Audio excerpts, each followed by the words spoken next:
another game that we need to talk about, ladies and gentlemen. That one is, of course, going to be Neverness to Everness, because as you can see over here, guys, 875 viewers, but then it's like looking like this in the category. This, bro, like this is the fakest 875 I feel like I've ever seen. What the fuck is even going on over here? Anyways, that's just some of like the context for NTE over here. We've got a bit of a video that we need to make regarding that one, because there's been a bit of a drama on Twitter that's just like funny, to be honest. Yeah, this is just more of like a funny situation that we're gonna be taking a look at. And yeah, we got some good little links over here, because wait, let me just double check them just to make sure that all of them have properly loaded. Yeah, okay, alrighty. We also got the TOA reset later, too. Hopefully, we'll be seeing some 3.5 stuff in there as well. That'd be pretty neat. Oh, yeah. Oh, yeah. No, this is... Yeah, no, this situation is a little bit rough. Ooh, yeah. No, this situation is a bit rough. 1,000,000%. All right. So, I've got, like, the baseline tweet over here. Yeah, I've got the baseline tweet over here. Or, sorry. I've got the baseline tweet over here. Oh, sorry. It goes back even further. Did this tweet get deleted? Oh. It started all the way back here.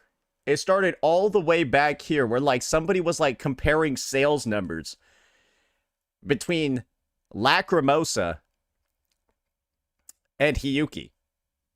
Yeah, someone was comparing, like, sales numbers between the two or something like that.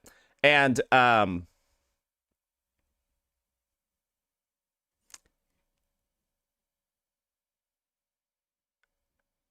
well, they started kind of, like, going from there. Yeah, they started kind of, like, just going from there. Bit of a situation, as you can see. So, yeah, we're gonna be... we're gonna be taking a look at how this thing has developed, because this is kind of like the end result. This is the end result of this entire drama, is people posting pictures like this. Where apparently it's now Wuthering Waves collaborating with the entire Hoyo of space to, like, shit on ZZZ. So that's how it started. This is how it ended. So you're probably interested in finding out just how this fucking happened. I'm still not fully aware of how it happened yet, but we're gonna find out together. It's crazy, bro. It's crazy. It's crazy. All right. Let's get this journey started. Alrighty, ladies and gentlemen, we are in a bit of a situation over here when it comes to gacha discourse and when it comes to the gacha space, and of course, when it comes to everyone's favorite part about gacha wars, the tribalism. And as you can see over here, there's been a crazy development that I feel like nobody could have ever seen coming, especially when you're aware, right, of some of, like, the discourse, right, especially surrounding plagiarism between Imith and Zenless Zone Zero's Remiel Dan, all of that, right? And that's actually an alliance that has formed between Wuthering Waves players and Hoyoverse players. You can see we got Zenless Zone Zero, Genshin Impact, and Honkai Star Rail getting helped out by Thrag Waves over here. Sorry, Thrag Waves over here. And, well, you might be wondering how this actually occurred, because this is the kind of like post where this originates from. Whenever there's a gacha discourse, but NTE walks in, he has me. So you might be wondering, what the fuck must have happened? What the hell must have happened for this kind of like phenomenon of like the enemy of my enemy is my friend to occur to such a high degree, especially knowing the bad blood that exists in this space? And we've actually found kind of like patient zero. We've kind of found like the root cause of the incident way back on June 19th. That was only 2 days ago. This was posted on June 20th, so they were within like 24 hours of each other. A lot apparently happened in 24 hours where somebody was going ahead and comparing some revenue numbers between NTE and Wuthering Waves, and it ended up in a gigantic 4 versus 1 battle. So let's just go ahead. Let's find out. Let's check out this first post over here. Breaking news from Daily Zero, a daily NTE account. So if you're not familiar with what daily accounts are, they're kind of like a substitute for therapy that a lot of like weirdos in the gacha space decide to do, where they like cosplay like being the character, and they type like a bunch of dumb shit, and their goal is to like post some retarded shit every day. That's probably the best summary I can make for like Daily's accounts. And I'm like 99% sure if they all went to like a doctor, they would get diagnosed with something. I don't know what it would be, but definitely at least one illness they would get diagnosed for. So that's like the context heading on into this. So let's keep reading.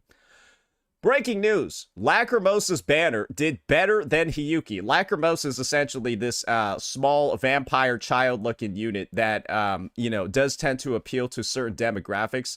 If you're familiar with Rossi from Arknight's Enfield, she had a similar level of appeal to her. I'm not going to speak too much more on the matter because I'm uncomfortable talking. Anyways, Lacrimosa's banner did better than Hiyuki. We all know who Hiyuki is. A character released on the anniversary, and Lacrimosa's banner is still ongoing. I wonder why. And so essentially this person over here decided to spark a little bit of gacha tribalism revenue wars, especially knowing that NTE was a bit on the lower end when it came to revenue over the past couple of months. Unfortunately though, this truly only does tell one side of the story when it comes to spending as a whole, and usually it's that Japan and some Eastern Asian regions, they really like pulling these types of characters. So, yeah, they're typically overrepresented like crazy, and everyone can see that this is kind of like not really an actual post. Well, you can tell by the massive number of likes, 326k views, and only 876 likes and a bunch of quote retweets and stuff, obviously shitting on the post.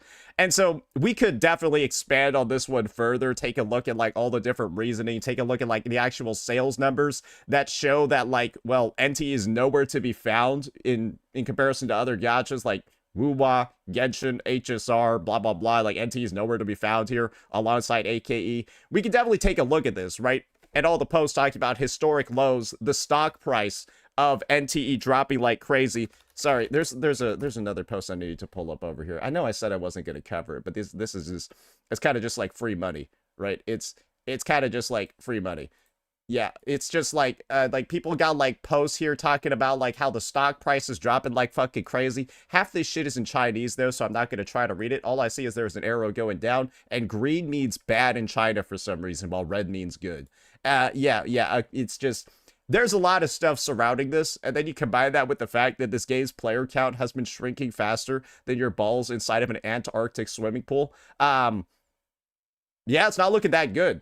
Yeah, it's not looking that good, especially when you take a look at things like, well, that looks like Do It Night Abyss. Well, that looks like Arknight's Enfield. Well, a minus 70% viewership loss is pretty bad.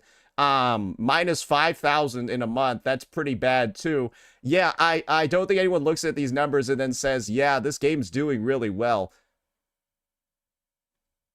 YouTube searches, by the way. And the comparison we're making over here is to Arknight's Enfield. And so, yes, your chart looks like that. That is the engagement on YouTube. And let me just, we put up Arknight's Enfield, so misery always loves company, right? That's why we put Arknight's Enfield on here. Now it's time for the miserable to get even more miserable, because I just put this. Yeah, that's not very good, is it? Yeah, that's a bit of a rough look, isn't it? Especially, yeah, most would just say that's not good. You add on a bunch of other games on there too, and there's just even more misery to go around.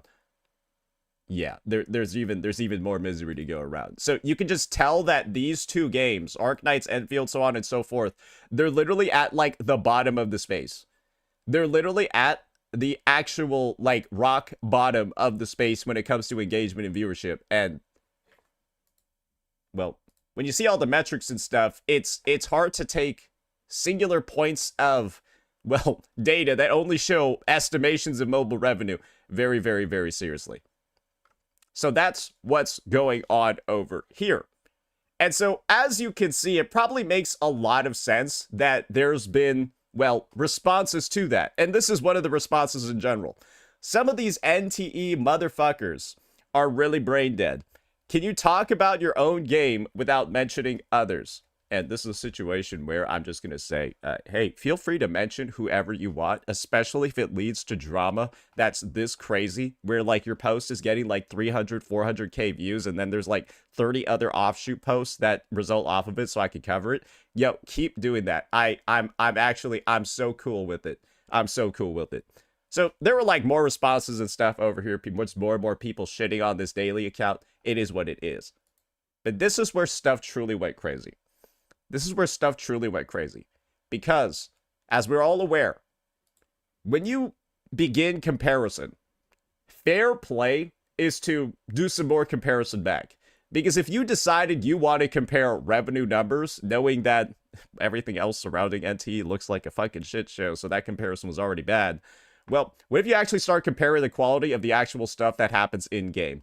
And this is where the big collaboration occurred, ladies and gentlemen. This is where the first bits of this big collaboration over here started occurring. Are you ready? NTE players trying to shit on Wuwa like their game didn't make Excalibur look cheap by using AI. First gacha to fumble this.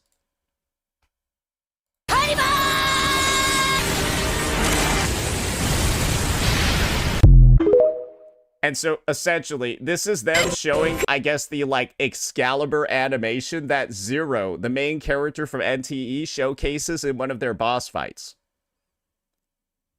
That looks pretty shit. I'm gonna be honest. That looks pretty bad for a 2026 cinematic attack.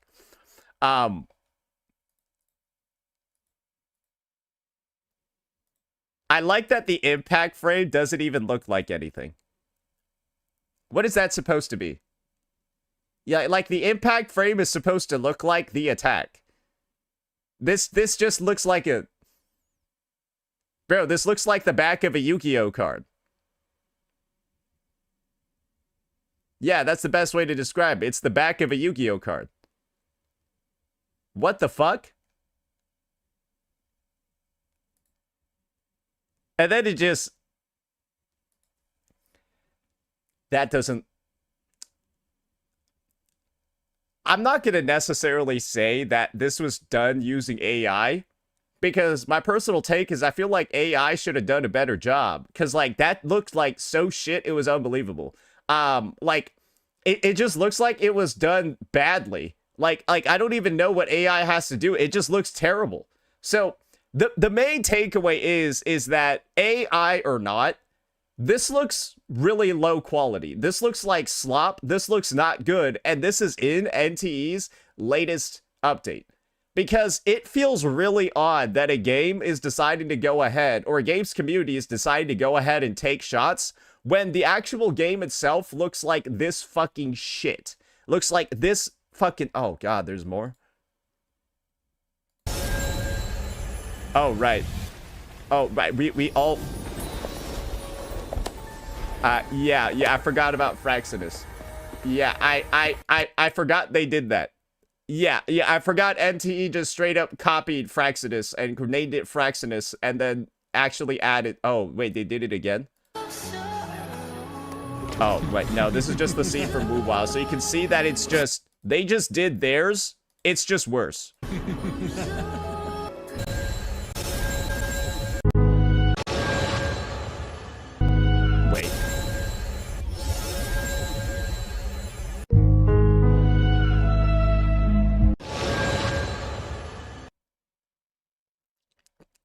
Okay, that's a little interesting. So yeah, let's address this. It's not AI, you fucking idiots. Grow the fuck up. This is the best part about addressing the claim that something bad isn't AI. Great. It's not AI, but it's still shit. So like now it's, hey, the company's maybe not using AI, they're just untalented. They're just talentless freaks. Like, is that better? Like they're talentless then, and they do a bad job. Like, bro, like I'd rather it's bad because of AI, because then you can at least blame the AI. If this is not AI, then you're just saying the developers suck. Like it's not good either way, and so it's like a catch-22 when you put out a shit product like this. But that's not it, guys. That's not it. There's more. And this is the most viral post of all. You can probably already tell it's not looking good for this game because they've already managed to corral a majority of the gacha community against them. Think about the bad reputation from Tower Fantasy that's already leaking through. Then you get this, and then you get the community trying to aggro a bunch of other people. Well, they decided, hey, why don't we just go ahead and do it again? It is safe to say that NTE succeeded. And this is where you just know this is some weapons grade autism you're about to read, right? I just want to tell you that straight in advance so you can prepare yourself. It is safe to say NTE succeeded if you got to compare a story fight ultimate to a $400 collab character. It's like, I don't think that was the point. So, like if it's getting compared on the basis of being shit. It's being compared on the basis of being shit, and this comment just reads, well, the fact you're making comparison in the first place means that our game won. It doesn't matter that you're calling it a piece of fucking dog shit. The fact that it's even in the conversation means it's a winner. This is like being happy that you got mentioned in the news for winning the Darwin Award. Because you got mentioned in the news. That's like how this comes off as. And if you want context on the Darwin Award, it's an award you win because you like die because you did something mad retarded. Like it's like covering yourself in like fish food and then jumping into the Atlantic Ocean and getting eaten by sharks. You would get like a Darwin Award for doing that. And so this is like, again, being proud you got mentioned in the news for dying in a retarded way. Because that's it. That's just here. They're taking being mentioned in the same conversation as HSR or Saber's Ultimate as a chip on their shoulder, even though the comparison being made is that theirs looks like a pile of steaming dog shit. Because it does. Holy fuck, that looks bad. And they're turning that into a W.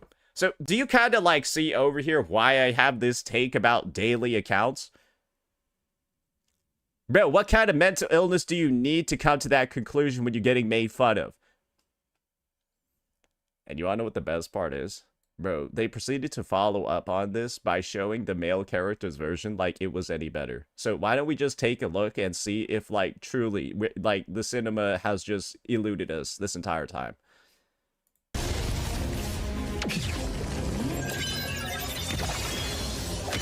Nah, it looks equally as shit. Maybe the impact frame looks slightly better.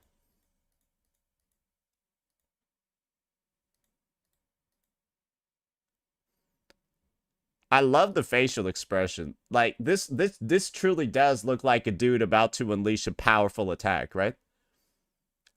Bro, it looks like he has powerful indigestion. Like, this is not the facial animation that, like, somebody doing an attack like this should have. Bro, he looks like he's about to give somebody a stern talking to. Dude, this shit is... Okay, alright, sorry. Sorry, we were gonna look at the impact frame, my bad. Oh, dear.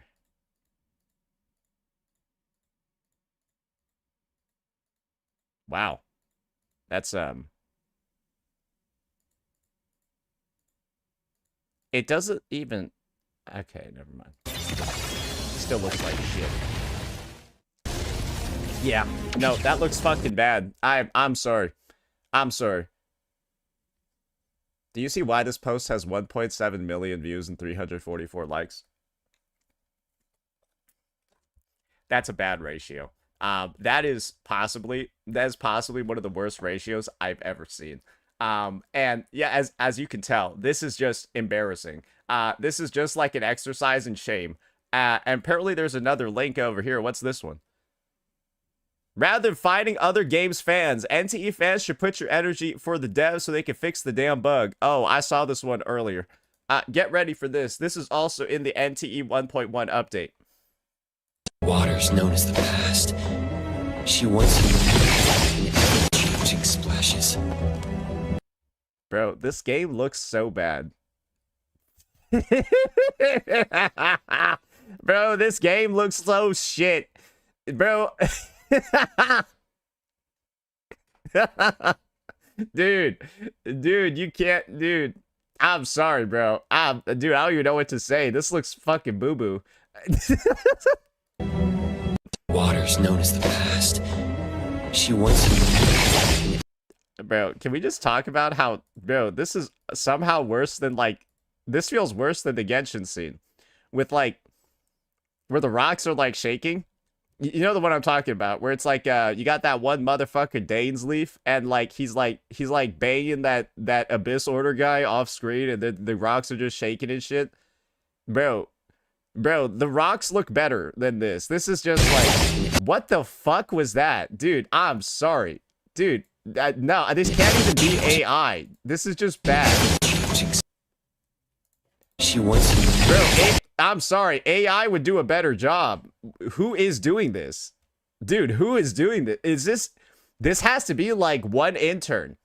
Fueled off of, like, cat droppings and a Slim Jim. Like, what the fuck? Changing splashes. Oh, God. And just so you know, this shit came out a week in advance in China. But I guess it's still not fixed. What the fuck even is this? So, you can kind of see why the game's in, like, a bit of a shit state, right? You can kind of see why the player fall-off has kind of just been immense since launch. You can kind of see why the popularity of the title, right? Especially when you start eliminating some other games from the it's not looking good. Yeah, it's just not looking good, brother. Did it lose more than AKE? Well, they're basically neck and neck now. And AKE is a game you don't want to be neck and neck with. This is like, if you got the same grades as this kid in class, you're both retarded. And probably repeating a grade. Like this is a race to the bottom over here, and I don't know who's gonna win. Like honestly, like that's probably the biggest bet of 2026. Which gacha will end up worse, NTE or AKE? Truly, it is a fierce battle that is happening right now, and that's not a good look, right? For the metrics of the game to be looking like that, while the community of the game is acting this retarded, because this is delusion to a level I don't think anyone's ever seen before. And part of me is almost wondering, is this a psyop by an NTE hater to bury the game? Is this a psyop by, like, an NTE hater? This is not an account that's actually ran by an NTE fan. It's by an NTE anti. And they're just rage baiting the entire community and, like, getting everyone to see how dog shit this game is. Because, guys, this is the first ratio in this comment section, and it's getting really bad already. Can we move on from this AI game already? That's what this shit is known for now. And it kind of helps. Do you know why? The game looks like shit. And people have conveniently used the excuse of, oh, they use AI, that's why it looks like shit.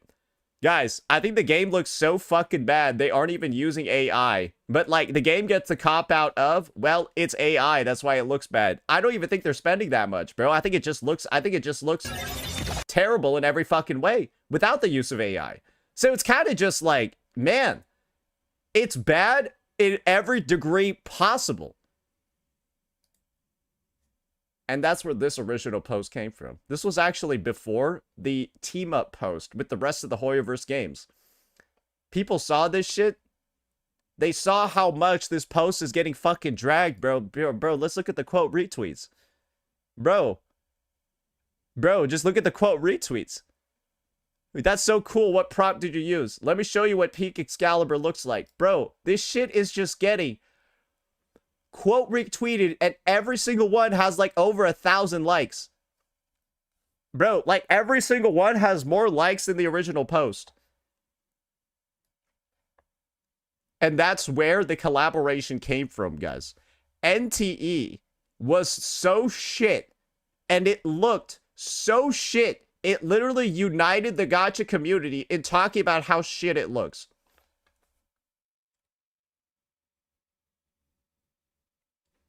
I've never seen a game do that before. They're just united in talking about how awful NTE as a fucking game looks.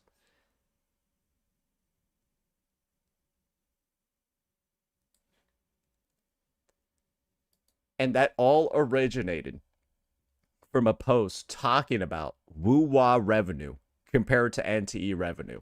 And it ends with them talking about HSR Ultimates getting compared to NTE boss fight cinematics. But the only real discovery from all of this is that people that weren't playing NTE definitely aren't playing it now. People that are playing NTE, well, they got a preview of just how dog shit the game looks, so they might just quit it.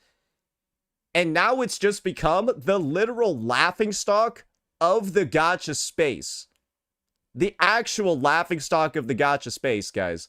Because people now just think of it as like an AI slop game that looks fucking terrible. But it's like not even, I don't even think it's AI that's the fault of the game. But it's just like the label, the scarlet letter that's already going to be placed on it. You have low quality product, low quality gameplay, low quality looking cinematics, terrible cutscenes, player counts falling off, and now you're the joke of, you're the butt of every joke for every single game community. Maybe it is fair to make the bet. I think NTE will actually somehow fall lower than AKE. Because at least AKE didn't have to work through this much of a bad rep. Yes, they were known as the PayPal scam artists. But, like, I don't know what's worse, being PayPal scam artists or being known as the AI slop game that's making literal garbage. That's probably not even using AI, but everyone's saying it is because it looks so fucking bad. That's rough. That is a rough situation. But that's how it all broke down. That is how, ladies and gentlemen, NTE became the #1 enemy in the gacha space. And they did it all in the span of like 24, 48 hours. And do you want to know what the goofiest, funniest announcement of them all is regarding this? NTE is also announcing their 1.2 special program today. After all this drama on Twitter. Like, this is what an unfortunate piece of timing. While the game is currently getting dragged to infinity and beyond, you have the announcement fucking post, bro. You have the announcement post for your new update. Maybe it was for the hype, but I'm not gonna lie, bro. This is not really I don't think this is getting nobody hype for the game. You out here pushing out attacks and cinematics that look like they were rigged 10 years ago and made 10 years ago. Oh, this ain't, oh man, this is not good PR. It is what it is. Let me know what you all thought. Peace out. Oh man, what a situation. Anyways, that was a fun video that I wanted to make today. It's just because the premise of it is legitimately fucking hilarious, is it not? Like, who could have seen that shit coming? Who could have seen that shit coming? All right. Alrighty. Let me go get that NTE drama video up there. Guys, I'm gonna be honest. I love that Woo-Wah is the only good game in the gacha space. Because that means that there are so many games getting caught up in, like, drama because they don't know what to do. And the Woo-Wah dead period, I could just sail right through it. Bro, I could just sail right through it. One thing you know for certain, though, is that nobody is shitting on Woo-Wah right now. It's fucking funny. Like, I haven't even seen anyone try. Oh, wait, we did, but it was a disaster. I guess this is what happens when you try to make a Woo-Wah shitpost now. Oh, what a fucking disaster.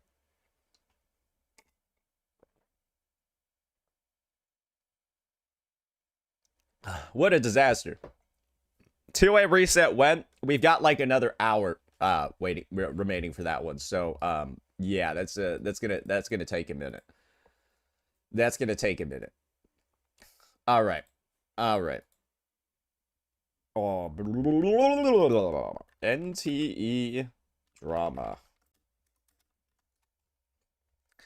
Cool. Cool. 1 hour and 20 minutes until the Asia or Seaman reset. Yeah, no, that's what I was saying. About an hour. We still got a ways to go. We still got a ways to go. Woo-wah kind of dry, to be honest. I think that's the point, guys. This patch was not meant to be like a long one. That's why the start of this patch actually felt like it went by very, very, very fast, because it did. This patch speed ran the first 10 days, and then the next 20 is not very good. Yeah, this patch literally speed ran the first like 10 days, and then yeah, now it's slow. Now it's on like half speed. Yeah, now it's like half speed. It do be what it do be. But let's be real here. You probably played a lot at the start of the patch. Yeah, you probably played quite a lot at the start of the patch. So hey, why don't you go play some other gacha games? Oh wait, Wooba's the only gacha game you're playing right now. Oh, join the club, brother. Yeah, join the fucking club, brother. Anyways, you guys should probably go recover your resources, because you did some shit like, I don't know, level up 3 characters at once. Yeah, no, I did that too. I don't have any fucking things. Yeah, I'm fucking broke, bro. Yeah, we all remember. Yeah, if you leveled up all 3 characters, I bet you broke as hell. Legitimately fucking, like, almost homeless. Yeah, I'm almost homeless in this game. It's been like a week. I'm almost homeless. I'm broke, and I'm pay to win. Exactly. Bro, I spend money and I have no resources. Oh my god, bro. This guy, he actually doesn't. Bro, those things die in one hit too. How are they able to stagger us that much? Wait, did he just phase out? These guys are hackers. Anyways, dude, imagine that you have like phasing in and out cows that will like attack you and then disappear. That's like that one area from Dark Souls 2, except they deal way less damage.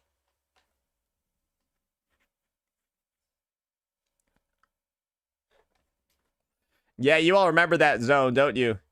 Yeah, it's like that icy bitch-ass area, bro. That place was fucking... Dude, I can't even believe they designed a map like that, where you're getting hit by invisible things. And they, like, one-shot you. Bro, getting through that place actually gave me PTSD. But Dark Souls 2 is still my favorite game. Yeah, it's still my favorite game out of the trilogy. Yeah, the way that you know that somebody is an actual Dark Souls player is if the second one is their favorite game. Yeah. Yeah, the second one has to be your favorite, then you're a true Dark Souls player. The second game is actually the best. Second game had the best PvP. Without a doubt. Without a doubt, it had the best PvP. Yep. Yep. Yep. Yep. That's a fact. That's a fact. I think you're coping. Yeah, that's because you guys were bad at it. That's why you think it's bad. It is what it is. It is what it is. Dark Souls 2 added unique parry animations for certain two-handed weapons. For example, it would also speed up your parries after chaining them behind basic attacks. There are like some weapons where you would do the R1 and then you could chain it into a faster parry. That mechanic doesn't fucking exist anywhere. Yeah, it's just only in Dark Souls 2. It has all that cool shit. Yeah, it has all those cool shits and like text built in. And that's why you noobs don't appreciate it. Yeah. Anyways, enough nerding out. Enough nerding out over concepts lesser individuals won't be able to understand. let's move on to some Wuthering Waves videos.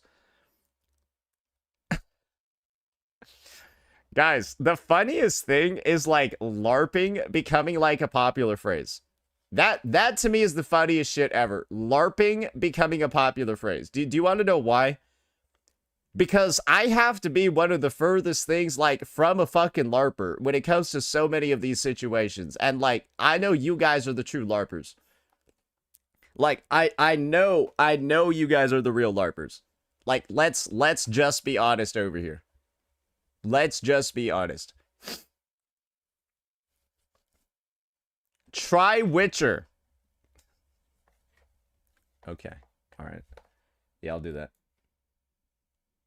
Yeah, I'll do that. I'll do that. Okay. All right. Alrighty, ladies and gentlemen, we've got ourselves quite the video over here by a content creator who's decided to put down the Genshin Destruction Mantle and instead equip the Wuwa Glazing Mantle. Because there's actually a past video that GlaveKeo already made regarding the immense success of the Cyberpunk collaboration, but he's decided to do a bit of a double dip. He's decided to do a bit of a follow-up as well regarding a big name that really liked that collab. And that is, of course, 10Z for Wuthering Waves and the journey that followed. Because I've been somebody that's been relatively closely following a lot of the stuff happening with the guy, his journey throughout Solaris 3, and of course, well, the actual immense amount of love he showed for the game. Now, why don't we go ahead and see what GlaveKeo's actually put together in this 16-minute video over here, which I guess is going to detail some more fine details about that journey. So let's go ahead. Wuthering Waves. Let's go ahead and see why an ex-Valorant pro is now Wuwa's #1 Kurobot. Because I think he might be a bigger Kurobot than everybody else in the space at this point. I feel like this game changed his life.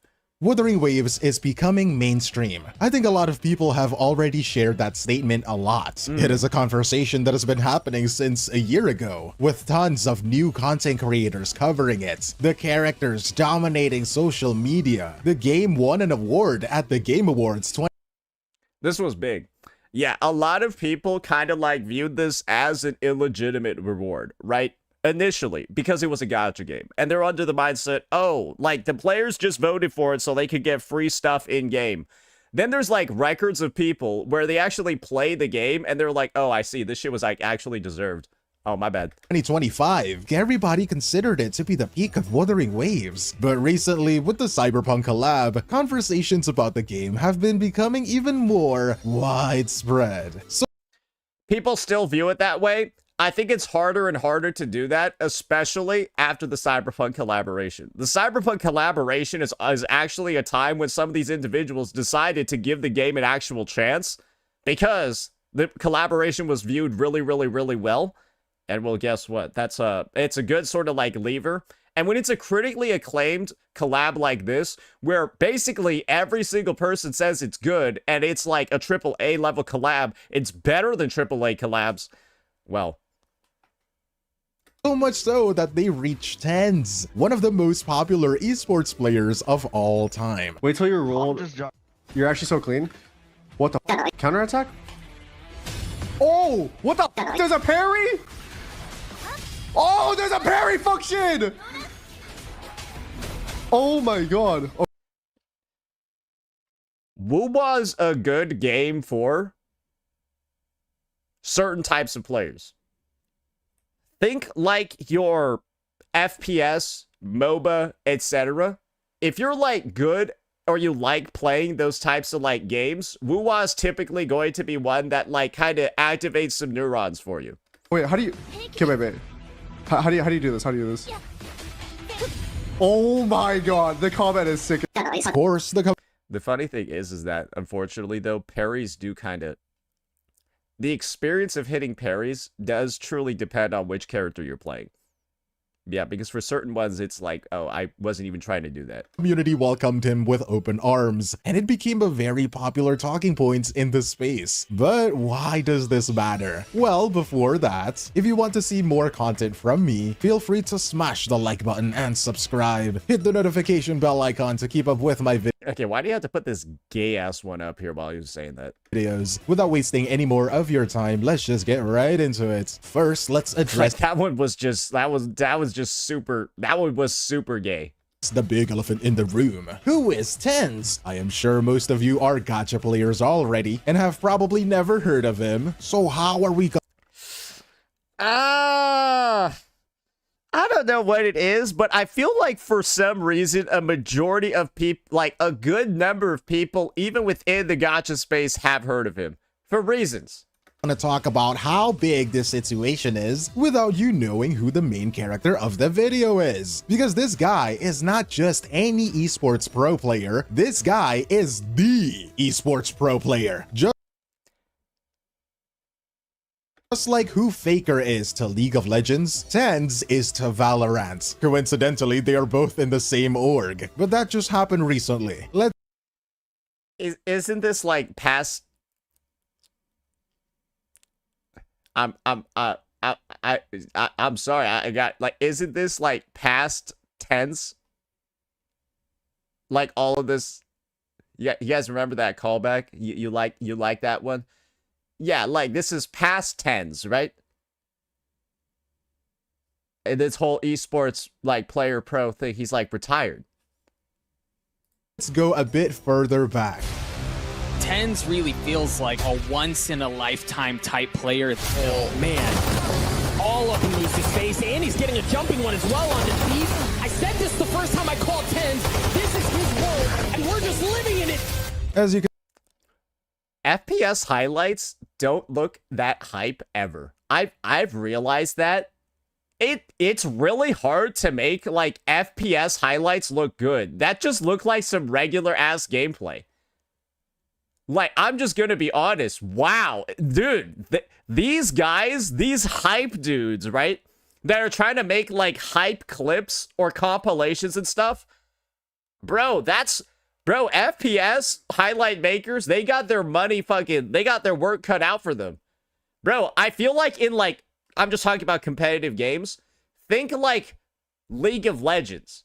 Bro, I feel like making a hype League of Legends clip is like 3 million times easier than this. Legit, I feel like because it's so much easier to tell when somebody's popping off in that game. But like, bro, this looks hard. Or maybe the clips were dog shit, who knows? You can see Tens' mechanical skills are just out of this world. His popularity The fuck is this? He truly exploded in April 2021 when he was loaned into an org called Sentinels in his prime. Tens straight up This is actually great because I fucking hate Valorant. Bro, I think the game is so shit, I fucking despise it, and I have never even slightly cared about it. So, like, having somebody else give me the context on Valorant is, like, amazing because, bro, this is, like, the most unplayable game I've ever played. carried Sentinels to a championship where they did not drop a single map during the entire tournament. Oh, he fucked them.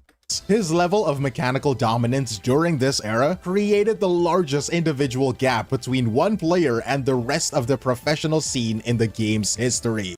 So, like, this... I did hear that this is, like, the e-dating game, though. Yeah, I did hear this is, like, the e-dating game for some reason, because there's, like, a lot of, I guess, girls that go on, and they're just, like, fucking shit at the game. But, like, if you're really good, you can carry them. So, like... I think that was the past. I don't think that's the case anymore. It is like he is smurfing, and that is putting it lightly.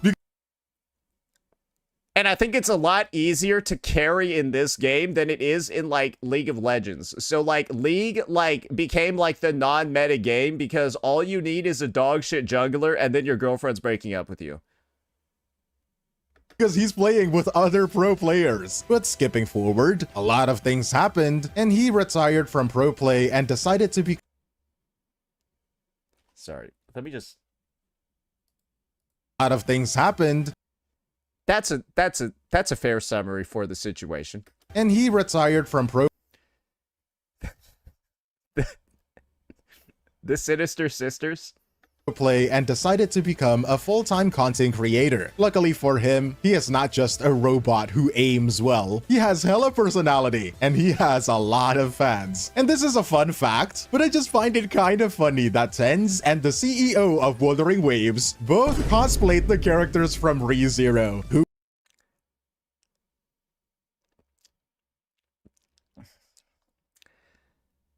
I feel like once you as a dude do something like this, there's a thread that gets cut, right? Like I feel like a dude doing a cosplay like this, it's kind of like Hiyuki like burning out one of her futures. I think they get some benefit for it in the present, but there's definitely a sacrifice they're making in the long run. Do you know what I mean? It feels like they're using their own Suzu here by doing this. who knew that fate would bring them together. It's like a permanent, unalterable change in character. They're like this.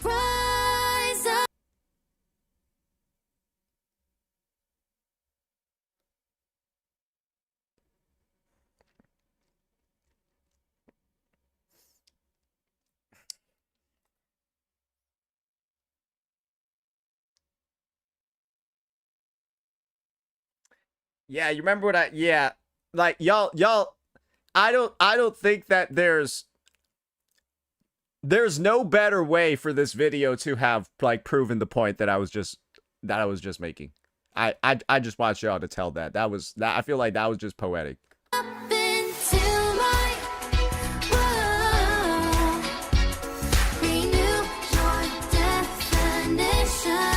It all started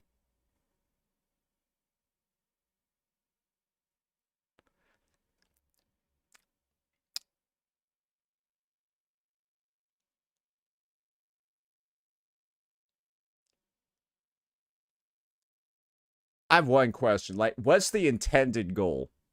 Like, you try to get like a bunch of gay dudes to like want to fuck you, or like I'm just what's the intended goal here?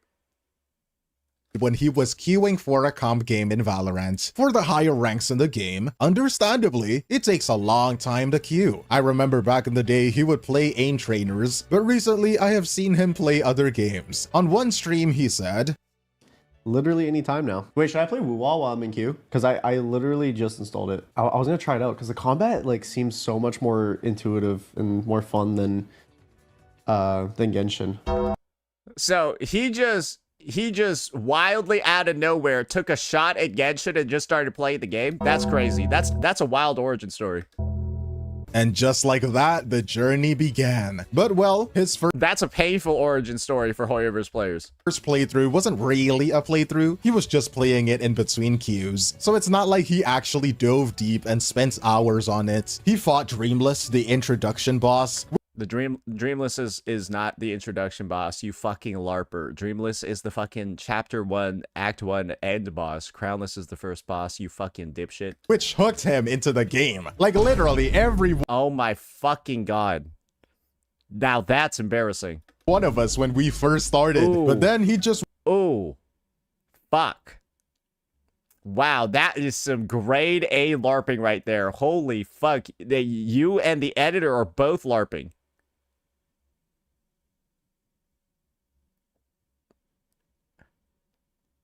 LARP man and LARPin.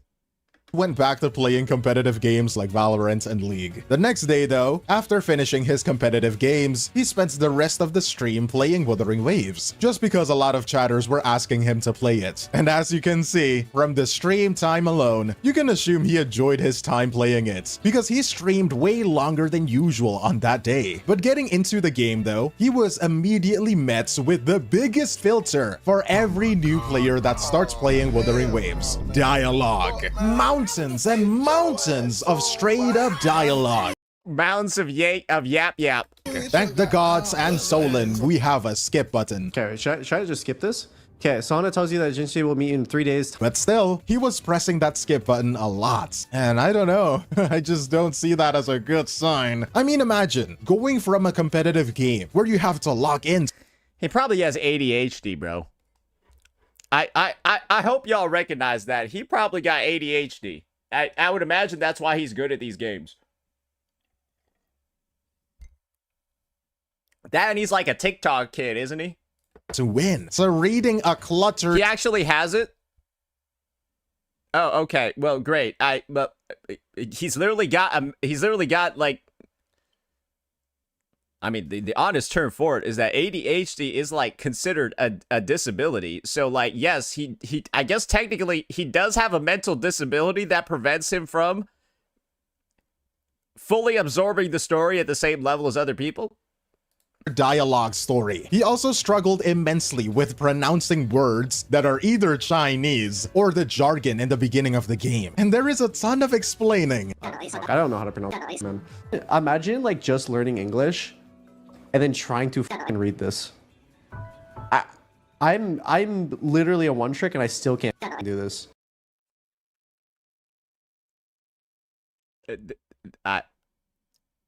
That is, bro, I'm not gonna lie, you must be, maybe it's time to go to community college for a class or two if this is too hard.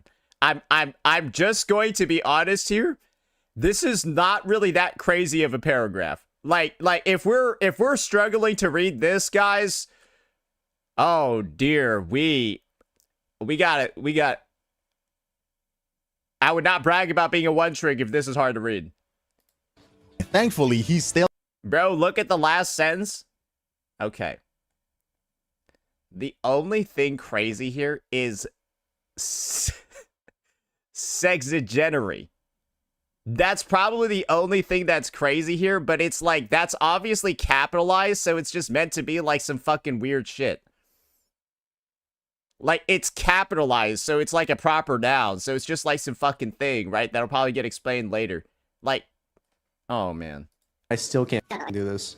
Thankfully, he still gave it a chance. I remember back then I was using the skip button very, very often myself. If it weren't for the gameplay, I would have quit immediately. No, when you learn English, as he said, it's not that easy. I think if that sentence was hard for you to read as a 20-plus-year-old and English is your only language, maybe you're not that great at...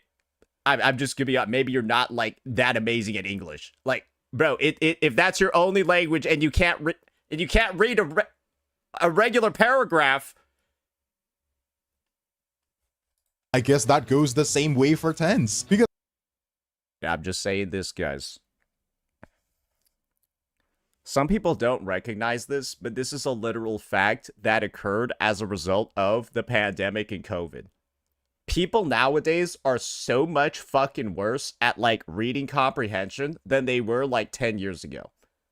And that's one of, like, the biggest reasons for why the gacha space is so mad retarded. It's because, like, the people are legitimately, they read at, like, a first or second grade level, and they simply don't understand what's being said or communicated to them.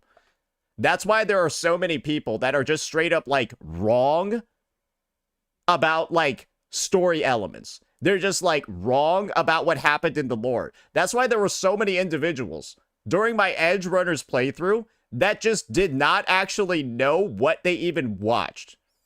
I had people going in trying to tell me shit about the story that they got wrong because they're retarded. But that's what media illiteracy is. It's very, very, very big nowadays. And I can't even, like, blame the people at this point. I gotta blame society. Because, bro, people as a whole, we got way more fucking dumb after 2019. Bro, people didn't go to school for 2 years. Bro, they're legitimately, people didn't go to school for 2 years and they used TikTok instead.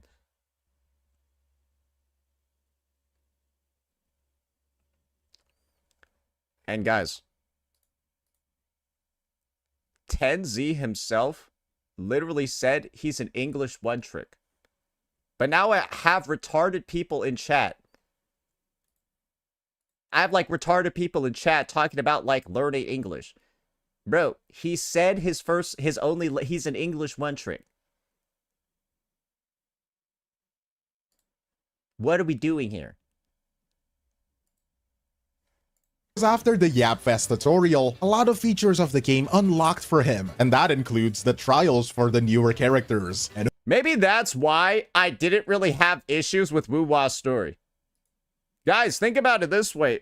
A lot of gacha devs, maybe it's in their best interest to dumb down their fucking dialogue like crazy. Just to account for a audience that you know is gonna be debuffed. oh boy, like I don't even have to explain anything. The face that he makes when he enters the trial stage is just priceless. It actually became a meme on Twitter. You can press G and look down for stronger damage. You guys are so stupid. It's That's a classic. That's a classic. But to be fair, she is like the only character in the game that can do that, so it is like her global passive. fascinating because in the beginning, he experienced the parry system and got hooked. But when he got to the trial stages and he sees His reaction was so gay, though.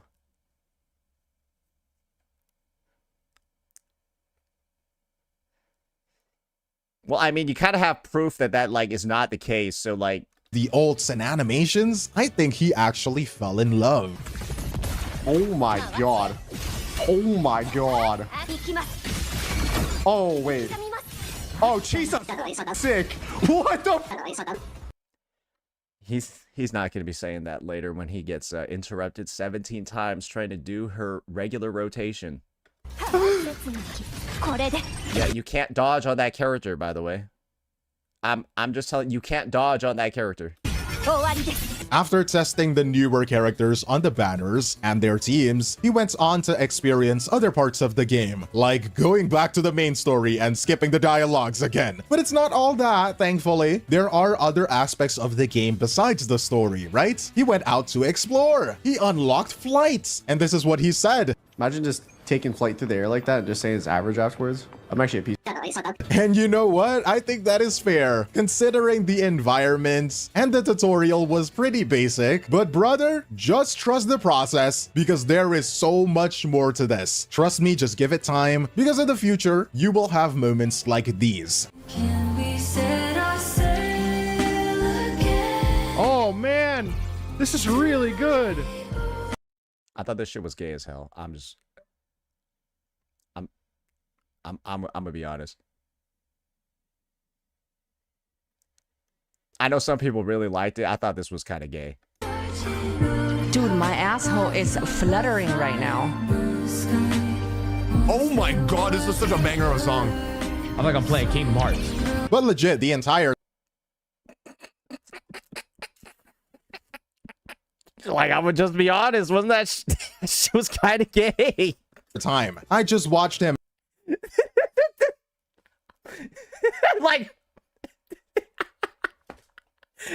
what do you want me to say? as he literally explored the world, running around with the starter characters, killing animals with his god aim. I mean, I guess I can't blame him considering the game he came from. He spends time exploring the overworld, tracking down quest markers, solving the puzzles, and fighting enemies. The veterans have a special word for it. We call it min picking. But God, as a day one player who has played this game for such a long time, I honestly forgot how good it felt when I first started playing Wuthering Waves. Day one player first play the game. I think it's going to be really interesting to see if, what type of player 10Z is actually going to be when it comes to Woo-Wah. You don't actually know, right? If he's going to be a guy that's going in, doing all the exploration, that sort of stuff.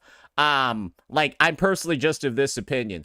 Coming from, a MOBA or, FPS background, maybe they won't be a big exploration sort of guy, right? But Woo-Wah is kind of like a whole package together experience where at least when you're starting out, unless you're going to be paying thousands of dollars or hundreds of dollars, right? You kind of have to bundle everything together. You can't just decide you only want to do the end game and then not do any of the exploration or do any of the story or any of the stuff like that.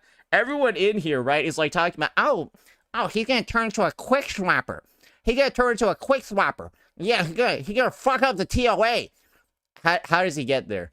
right? Like, bro, doesn't he have like level 30 units, like level 40 units, level 50 units? Like, he needs to like get there, bro. And like, it's quite a process. It takes quite a number of hours, quite a lot of days to actually like get there. Like, a person kind of has to like commit. And it's also like, okay, is he going to be somebody that's just playing for like hours either on or like off stream just to like grind to get like the levels, the ascension materials, the fucking flowers to go raise all his units? Is he going to go over to Honami City, right? Get to Honami City in the story to specifically grind for Chisa's mats? Is he going to go on over, get all the way, right, to the 3.3 story to grind for Hiyuki's mats in her tacit field, right? Is he going to go all the way to 3.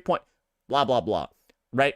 And so there's actually a lot of work involved for everyone, that for the stuff that everyone's talking about, right? Oh, he's going to become a crazy quick thwapper and an amazing endgame clearer, right? There's a lot of stuff he needs to do to get there. And the hope, right, is that he absorbs all of the game systems and enjoys all of them while getting to that path. But it's not as simple as getting to like the low maintenance, do your double tacit fields and log the fuck off for the day, right? It takes a while to get to that spot in the game. And if you're a day one, it's really easy, right? Because you've been taking all the content piecemeal. But like, bro has literally the whole fucking game ahead of him.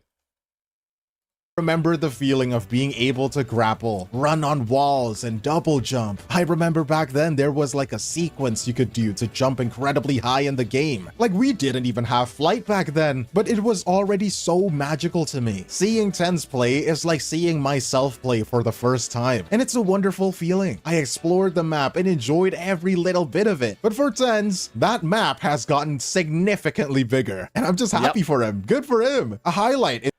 Apparently, from what I've been reading in chat at the very least, I don't have any like solid facts on it, but from what I've been reading in chat, apparently he's like, 10Z has installed the game on his phone and is doing like dailies and shit in the morning. It sounds like he low-key played the game like a fucking job, and at that point, I guess that motherfucker committed. Oh, he addicted. That's like good and like not good. Like, not good for his bank account, and I guess his next girlfriend's. Yeah, he might just not have a second girlfriend.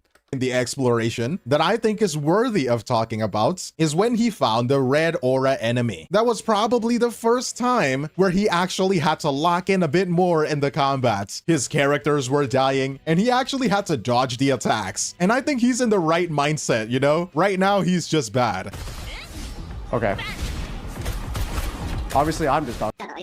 But to be honest, I am He is using a pretty shit team, bro. Like, Chisa is like, bro, Chisha is almost as bad as Chisa.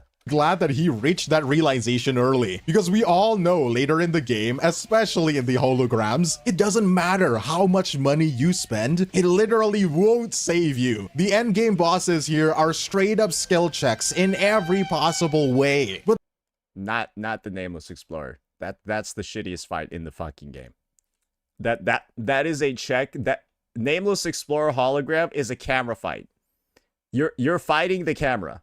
that is what makes it fun. That is what makes it amazing. It is not just damage sponges, overinflated HP, but there are actually combat mechanics that you have to do, and it's so good. Thankfully though, he has that pro player mentality. That's how I know Glaive Keo is LARPing.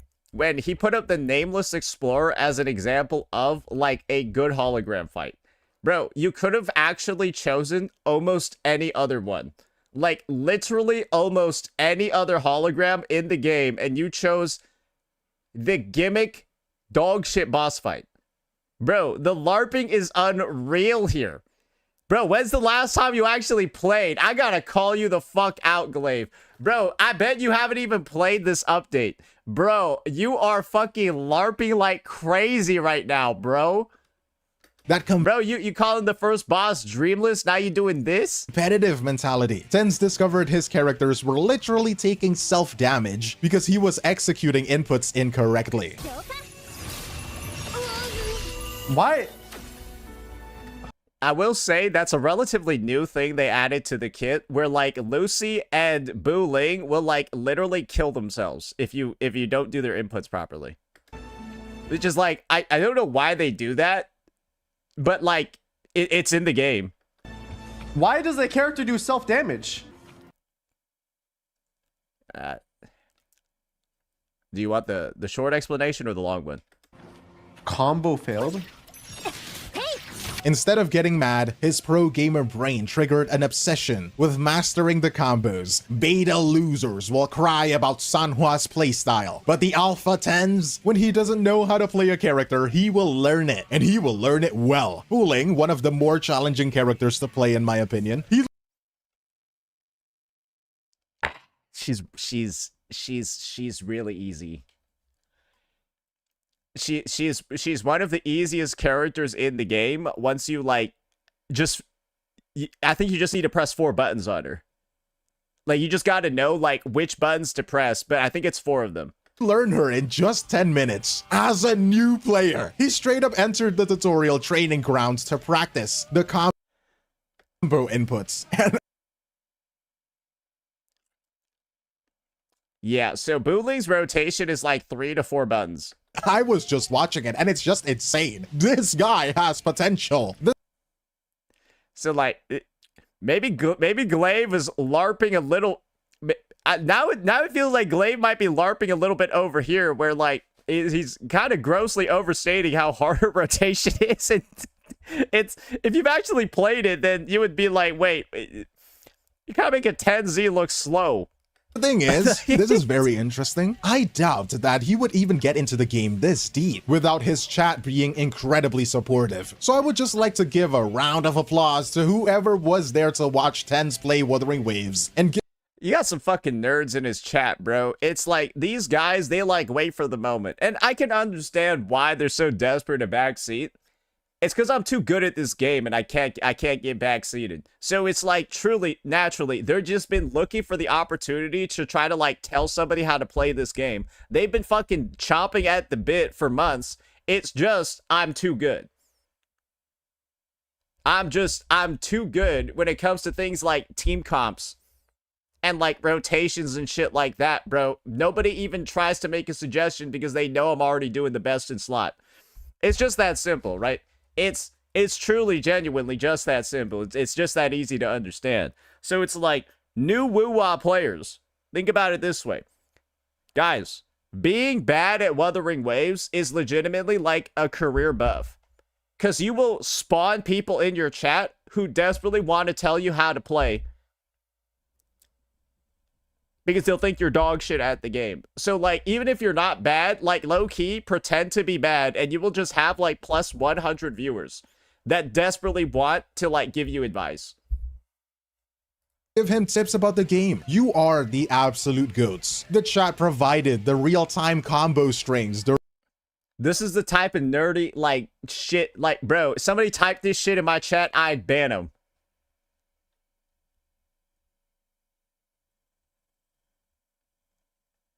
This is the type of shit I'm talking about over here. You fucking nerds. During his training arcs, typing tips like ult before chainsaw. I read that you type this shit in my chat, I'm gonna ask why you think I'm retarded. What, you think I need to be told how to fucking play this character that I have a guide for? Bitch.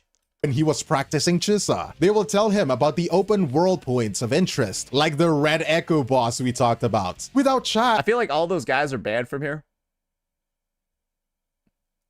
I can neither confirm nor deny. He wouldn't have known it existed. They let him know that Imeth Ardinia has 2 ults. And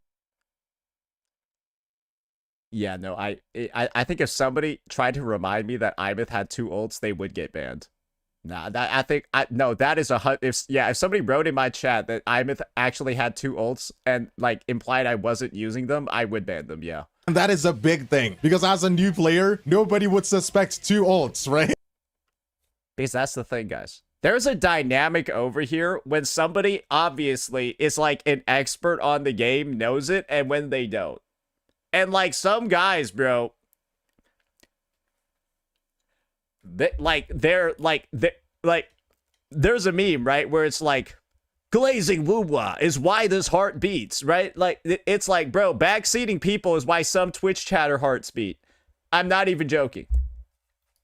Unless like, if they couldn't backseat, they'd get off the platform and they would like deactivate their account. honest here, Imet's ult is probably the best in the game, and we all had that same reaction when we saw the big robot and the bass drop sound. So Ten's gotta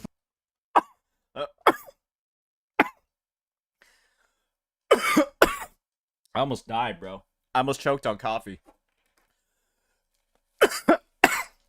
Give me a second. I gotta go clear my throat.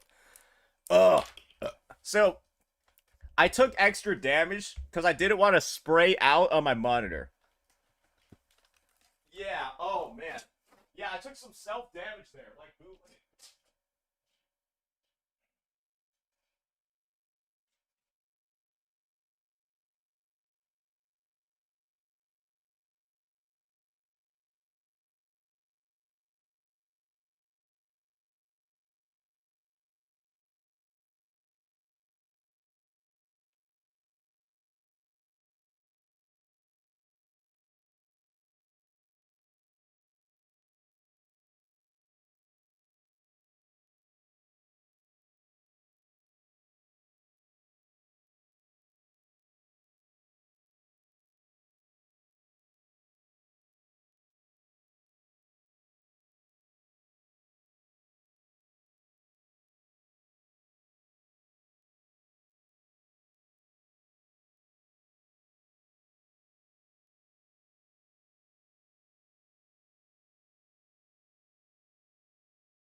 Okay.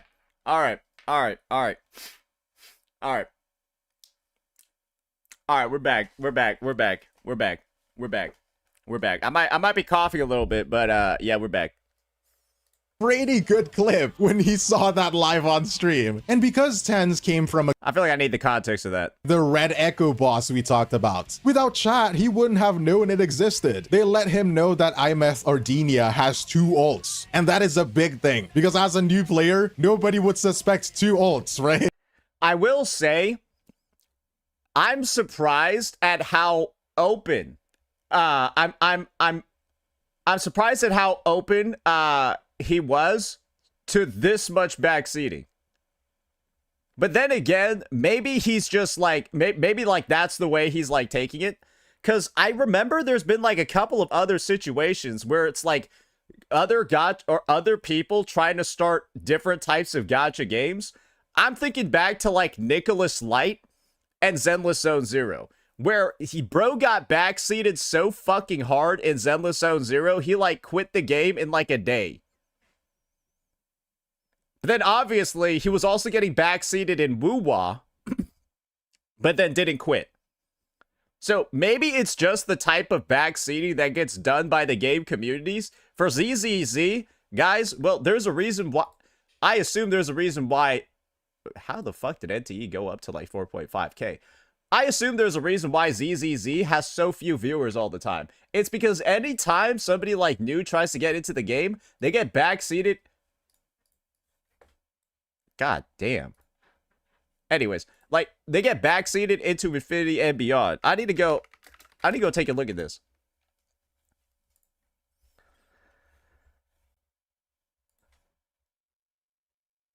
The new update just released, right?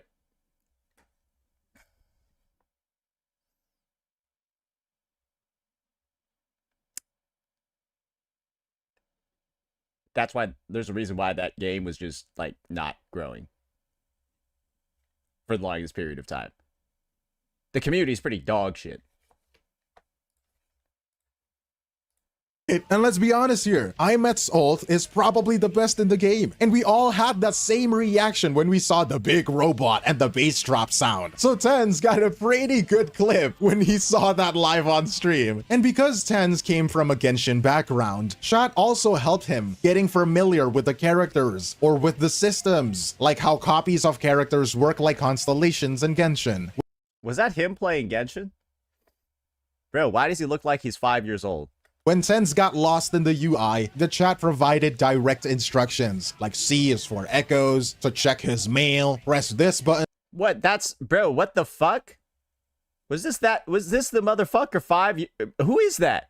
To open that. They also gave him poll advice, which is actually very debated in the chat. They initially told him to save the resources because obviously there's a Cyberpunk collab coming. They warned him about the early traps. They explained that the pity carries over. They guided him to maximize the discount banner. But you know, of course, gacha players love to gamba. So Jesus Christ, bro. I feel like there are some people that are like, at this point, it almost seems like there are some people that are like, parasocially, like, owning his account as well. Eventually, Tens folded and wailed on the game. I think it's a pretty funny situation. At that point, that's when it's like, it's starting to feel like, yeah, like our account. Since he is a literal multi-millionaire, the chat is still telling him to save his polls. But I think it's also a good sign because these are just good faith chatters who wants Tens to have the best experience possible. But I will say this, the most annoying type of gacha player is like the free-to-play player that tries to backseat whales.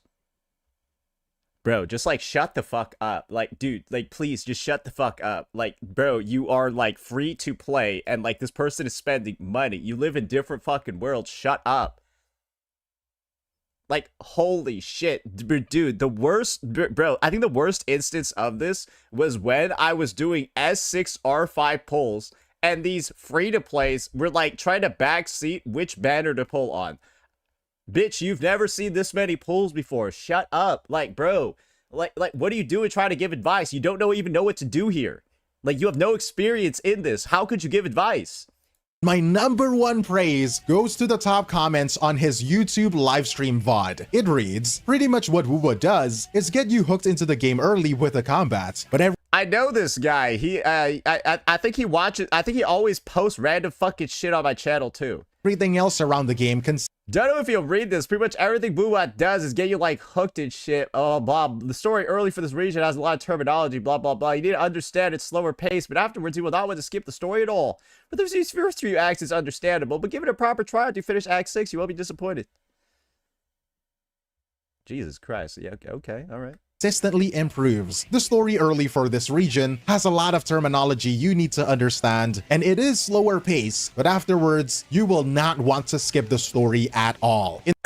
I need to see what this guy is doing on his YouTube channel. Like, how much is he posting about the game?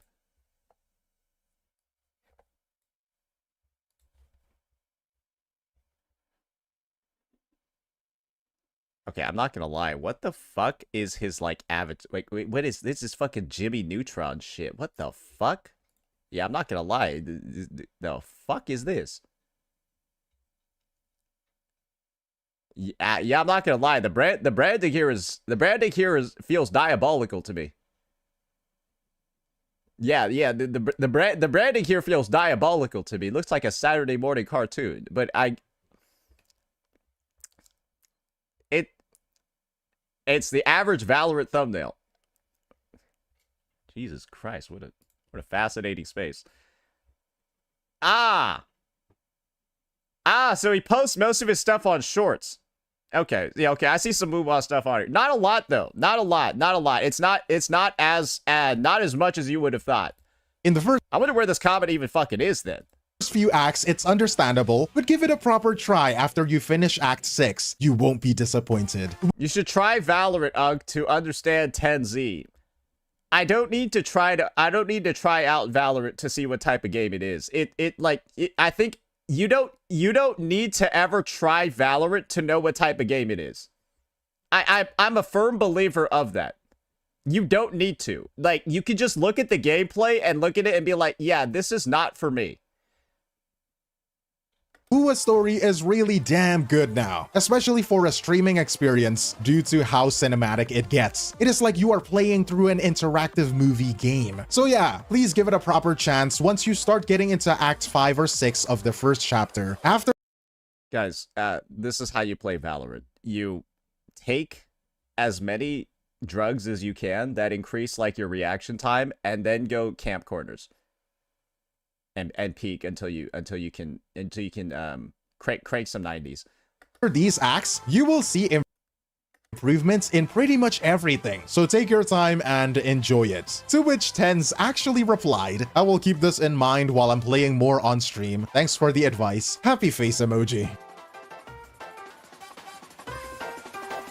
Probably from a lot of the content I've been doing with Withering Waves recently, they reached out and were like, yo, you want to do a sponsor stream?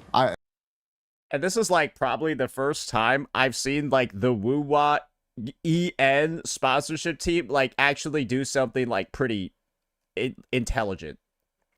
This might be one of like the big intelligent moves they've done in like a really long time. Like, there's one thing you know about Wuthering Waves as a whole is that like when it comes to marketing on the global side, bro, it's kind of just all done by the game.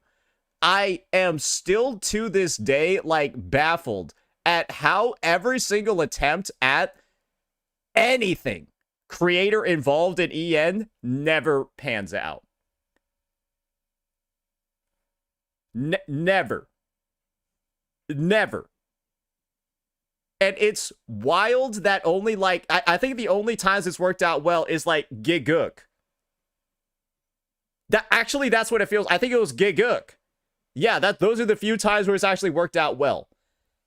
And now here too. And I love the game so much already, and I was like, wait, hold on a second. Like, you're telling me I get to you want to work with me and I get to play a goated ass game on stream? And I'm like, say less. Enough song. I think this Cyberpunk collab playthrough was the only sponsored one that he did. I mean, at this point, it is obvious that Tens likes this game a lot. He spends a lot of time on it, and he even spends real world money and whale to get Shiza, a man of culture indeed. What a waste of fucking dollars. But he doesn't just get the characters, he actually learns how to play them optimally. This is the high-tier new player that every game actually needs. To make it even more clear, this is what he said at the end of his stream. I put this game heavy. I'm gonna be completely honest. This game is one of the coolest games I've ever played. I think in terms of like Union level 7. Because I think people would like compare this game and Genshin because they're pretty similar in that aspect. Hit the Union level 7 review. But I think they're really good for different reasons. I think this one definitely is more catered towards my type of brain. I don't think anything he's saying is incorrect though. I think it's very I think you can know this by Union level 7. Where it has like the more intense combos like parrying and like dodging and shit like that. I think I love that kind of stuff way more. So I think this is probably my most like fun one in my personal opinion. Like the combat feel is disgustingly good. The combat feel is actually disgustingly good. I think the Genshin combat, I do feel like it's like I press EQ, maybe one heavy, and then switch to the next character, and then do like EQ heavy, and then switch to the next character. You can just like do that rotation over and over. But this one was like, dude, I don't know. The fact that my character almost kills itself when I do the combo wrong, pretty fire. It's actually. I don't know if that's the part that I'd want to highlight specifically. That's a little weird. She's so fire. Yeah, one of my favorite parts about the game is that my character kills themselves. It punishes you for being bad. Looking at this, it is pretty clear cuts, right? It is not like that's like low-key what he said. Genshin is bad. Nobody said that. And I hope people don't make narratives and don't make shit up about anyone saying that. Wuthering Waves is just more catered to his brain. I'm sorry. It's just like that was like his glaze statement only had like 5 things in it. Ultimates, the animations, the combats, the exploration, those are the things that just click with him. Even the 4 stars have amazing animations and design, so much that he actually learned how to play them. Every character in this game is designed in a way that feels like they matter, and personally I love that. So I can't wait for Tens to experience the game a lot more and find out more things to love as he plays. The main thing that I want to see is Tens doing some endgame content. I want to see that dude do TOA, I want to see that dude do Weewa, and I want to see that dude do End State Matrix. Because that to me is like the true test of, okay, like, does this guy actually like this game? Because, like, bro, I don't know very many people who even, like, play the end games and, like, upload videos about it anymore. Bro, am I the only one that does it? Bro, am I the only one that uploads videos about the end game mode? Does nobody else like feel like doing that?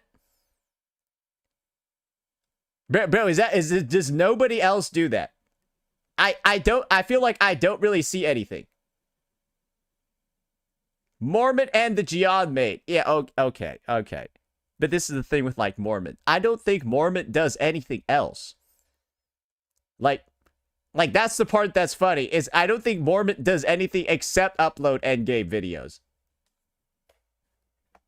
Because if you feel this way about the game in the very early versions already, trust me, you are only going up from here. Because Wuthering Waves ages well, like a fine wine. It rises in stock like Bitcoin. But the difference is, it is never too late to join and have fun together. But what do you think about the Ten situation? Do you think it's a wholesome story? Do you think you should invite more content creators to cover it? Let me know in the comments below. If you enjoyed the video, make sure to show your support by liking and subscribing to the channel. Share the video to the people you think might enjoy the video. All right.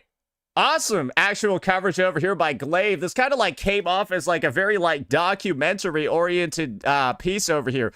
Got a lot of knowledge, right? Got a lot of like that background. Actually got to understand a bit more what's actually happening live. Yo, ya boy Kumar, what the fuck? Yo, appreciate the 50 gifted subs, bro. Yo, actually out of nowhere, god damn. Yo, appreciate that, brother. Last week, Soldier Boy was playing Woo-Wah. Bro, if I got to collab with Soldier Boy, that would be the craziest fucking shit ever. Bro. I only know one song by him, though. It's the Soldier Boy up in that hoe. Watch me crank that. Watch me go. That's the only one I know.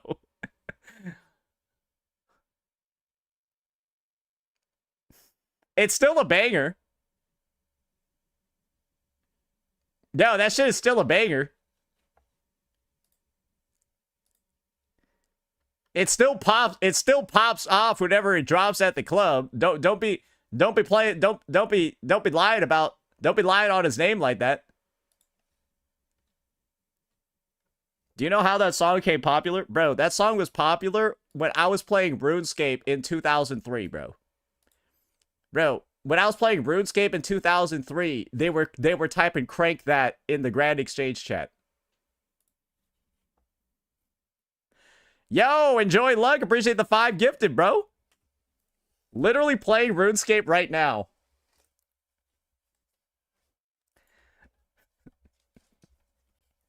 What a time, what a time, what a time. Okay, we got some good videos lined up. Guys, like I said before, y'all thought it was going to be rough until 3.5 came here. I don't know what it is, bro. There's something new to make a video on, like, every day, bro.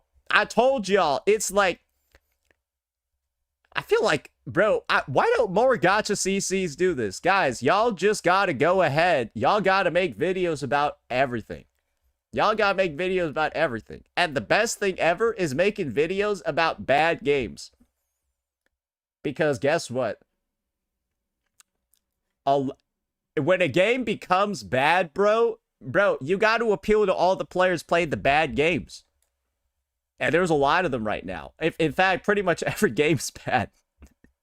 Pretty much every game's bad. There's something bad to talk about in every game. And the stuff that's bad right now is more popular than the stuff that's good. Because there's nothing good.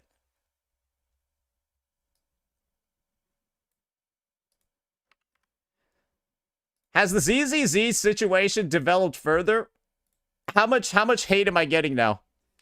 I need to see how much hate I'm getting now. Or is it just like actually they've just... I want to know how the iMyth situation has been developing. Could you do an account review? Relatively new player and stuck on who to pull for and who to build. Oh, God. Oh, God. Oh, God. You gifted 50 subs for an account review. Oh, dearie me. Oh, dearie me. So, essentially, the way that we do those is... How about this? How about this? How about this? I've got a TOA thing happening very, very, very soon. But you could also do this. You could also do this. If you don't care about me doing it on stream, you can send me photos of like your roster and stuff. And I can also do it like off stream and get it going over to you. But if you specifically want yours like done on stream, let me know as well, and we can probably schedule around that one. We can probably schedule around that one. But yeah, if you just want the advice, let me know and we can do that. We can do that on my own time as well. But yeah, just let me know which of the two you'd prefer. Because obviously, if you choose the one that's offline, I'd be able to get you information a lot faster. But if you do want it on stream, then yeah, we could do that as well. But yeah, we've got a TOA reset I gotta get to in like 20 seconds. Or in like 20 minutes. That, and because you gifted 50 subs, the video is content anyways, so I can turn it into a video because you gifted 50 subs. And so now it's an account review that's actually worth money. Yeah, it's an account review that's now worth money, and so now that can be the selling point of it. Congratulations. Congratulations. So yeah, anything works for me, just let me know. All right, what's going on over here? What is going on over here?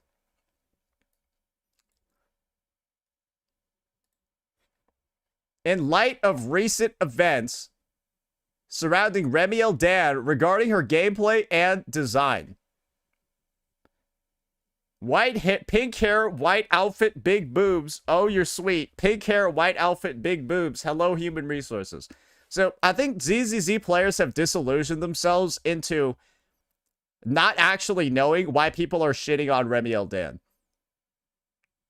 Yeah, it is the most, I think it's the most, like, obviously, intentionally misunderstood situation you can probably see. The animations between the two are literally so similar. They both have, like, lasers. They both have wings. They both have jet-propulsed engines. They both have, like, fucking orbital laser cannons. You can say you like Remiel and then also say she's a shameless fucking copy. She is a shameless cut, copy, and paste job of iMyth. Both things can be true. And denying that they have some of the most similar looking attacks ever seen between two characters before, you're just delusional. I don't know what else to say other than you're literally fucking delusional if you're denying that. But you kind of have to be delusional to be like a true, like a ZZZ shill nowadays. Because you know the game's not in a good spot. You do have to be like kind of delusional for this shit to like even be happening. Yeah, and they're same stances, same camera work, same poses, just like mirrored and all of that too. Bro, what are we doing here? Bro, what are we doing here? And the great news is that, yeah, our video on it, that shit went giga viral, bro. That shit went giga fucking viral, bro. Yeah, we're seeing a nice 28, 30K views. It is what it is. It is what it is. And guys, I've already made my take about the whole Remiel Dan plagiarism situation. Guys, this is just them saying Wu-Wa's a really good game and we need to be more like Wu-Wa if we want to succeed. So at the end of the day, it is one of the biggest compliments you can pay towards Wuthering Waves, but it is embarrassing for ZZZ's player base that this is what their company's doing. This is what your dev's doing. I would be embarrassed if in Wuthering Waves, the next unit they released was a carbon copy of who's like not shit. Who like looks not bad.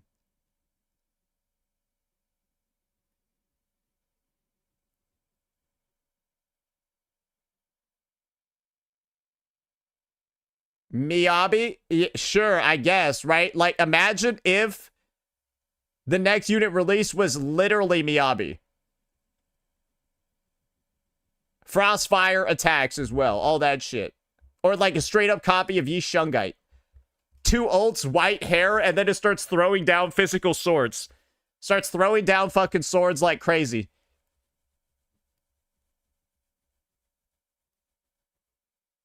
So it's like, yeah, I mean, I don't. Yeah, I mean, let's be real here, guys.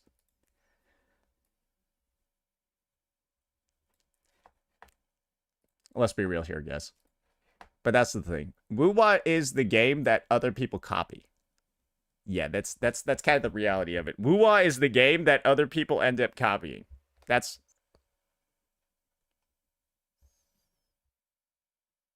the situation.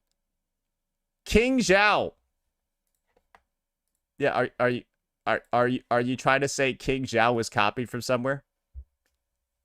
Is that your take? That the Wu Jia swords lady doing the iconic Wu Jia pose seen in Wu Jia media everywhere is a copy paste job.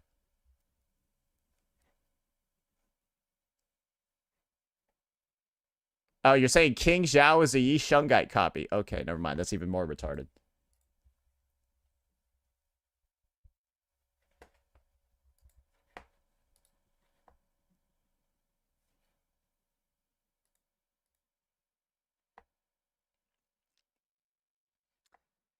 That has to be like mid-animation, right? That's why it looks weird. Right? That's gotta be like mid-animation. That's why it's looking a little... Yeah, she looked kind of fucked up there, gotta be honest.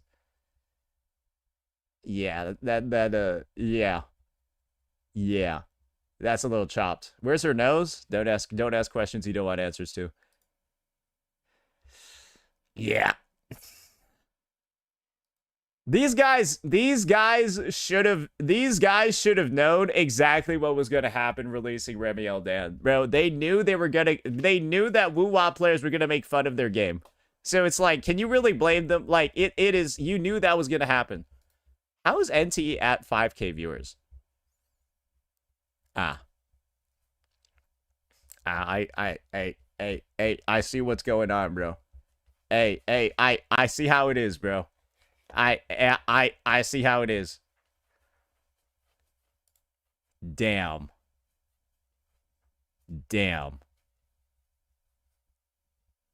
Hey, at least this guy Andrew Yu is consistent, bro. Yeah, at least he's consistent, bro. Truly a game changer. Truly a game changer. Bro, how much time do I have left until the TOA reset? I got 13 minutes. Oh my fucking god. Oh my fucking god. Bro, one thing I really don't want to do though, bro, I don't even want to slightly play ZZZ 3.0. Bro, I don't even want, I have no desire at all. I have no fucking desire at all to play this game. You want to? No, I don't. Bro, I even skipped the 3.0 live stream. I skipped the 3.0 live stream, bro. I bet you will soon. Nah, dude. I don't think I will. I don't think I will. I think the reality over here, guys, is the same reality a lot of people have. It's just they got burned by this game like 7 times already, and so they're not playing the game anymore. Guys, this is what happens when you do your 17th relaunch. If they were there for relaunches 1, 2, 3, and 4, I don't think that they're going to come back for number 5. That's just my personal take. That's just my personal take. It's rough. You're playing it in secret? No, I'm not. That's Nando playing it. Nando actually asked me. Nando actually asked me. Oh my god. Like if I was gonna pull the newest wind unit, and I was like, bro, I don't even know what the account looks like. I was like, bro, I don't even know what the account looks like. I haven't logged in like 4 months.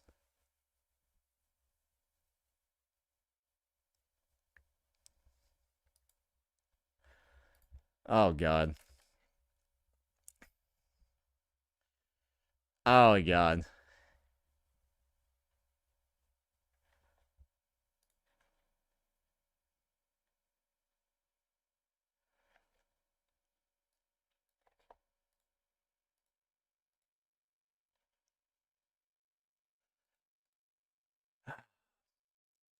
Wait, have I been recording this entire time? Fuck.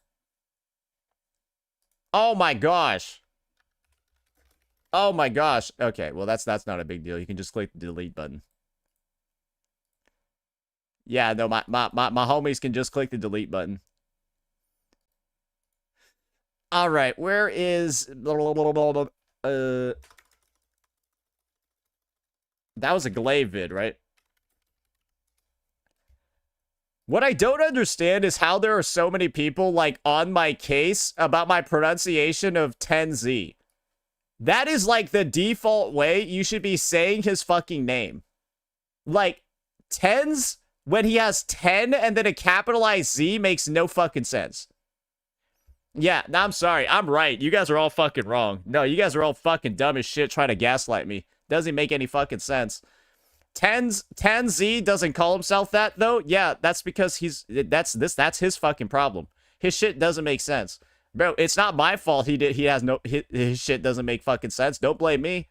His name's spelling is fucking stupid. Like, bro, if you want people to say tens, uncapitalize the Z. Uncapitalize the Z and people will say tens. It's that fucking simple, bro.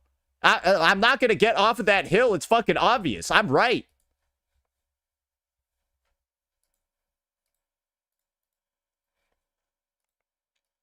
My favorite part, though, was that I was able to weave in the past tense joke.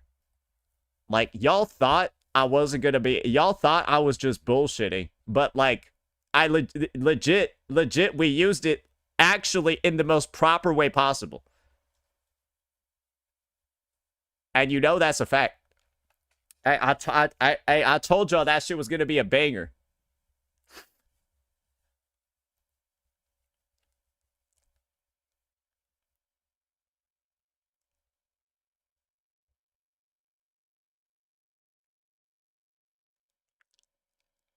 All right, I'm gonna go log out of the game now, and yeah, you guys are clearly just tough crowd today.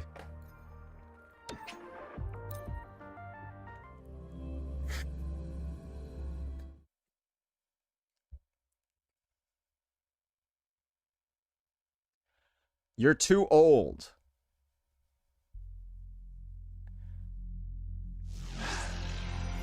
Did you finish the racing event? No, I didn't. Is it like, what, do I need to finish it?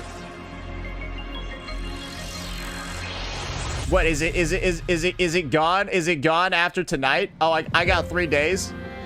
Oh, I got 3 days? Oh, okay. All right, we good then. We good then. We good then. Track 4 is worse than track 1? How can it be worse than track 1, where track 1 literally was whoever connects faster wins?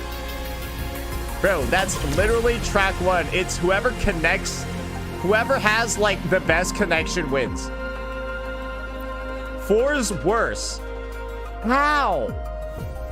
1's already the worst possible racetrack you could have. Bro, it doesn't even work as a race.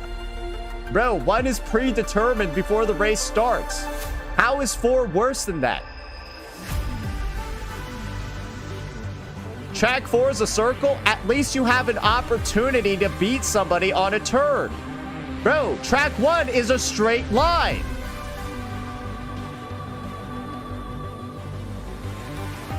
Track 1's just a straight line that goes up.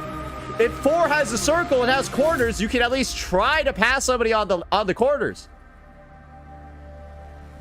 No, I refuse to believe that, bro. It's a straight fucking line, bro.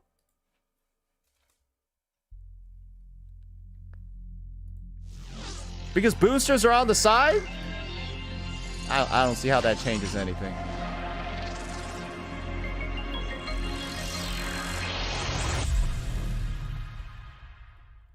All right, I'm logging on the Hotoki account. I'm logging on the Hotoki account. You can actually pass people in the corners. Exactly, so it can't be as bad as the race where it's predetermined and you can't do anything. Bro, stay in track 1. If you're behind, you lost. You can't do anything. It's just the rest of the time is you just watching yourself lose. In track 4, it's the same thing. No, it's not. We have people in chat saying they pass people on corners, and you're just like, you're just bad at racing. Pick up the pace. Bro, I see what it is now. Track 4 is just exposing guys that are shit at racing. And like you're saying it's worse than track 1, while track 4 actually has like a skill cap and like a skill floor where you can like actually win. And like the one track that has a skill floor, you complaining about it. I missed the booster and got fucked in the ass. Yeah, that sounds like a literal personal problem. Bro, I bet I can do it on high ping. Bro, I bet I can do it on high ping. Bro, if I get first place here, do you know how embarrassing that shit is gonna be? I'm just telling you guys, if I get first place here, first try, that shit is gonna be embarrassing for you guys. And I pass somebody in some shit too. Bro, I bet. Bro, I bet. Bro, I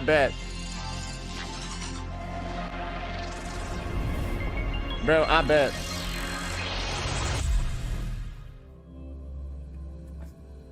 Bro's fighting C players. What are C players like sweatier or something? Is that what you're trying to say?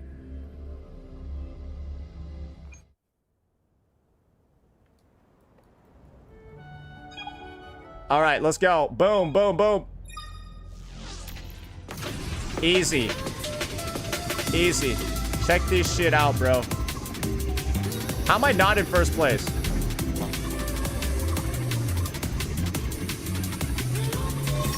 You guys are just trash, bro. This shit is so easy.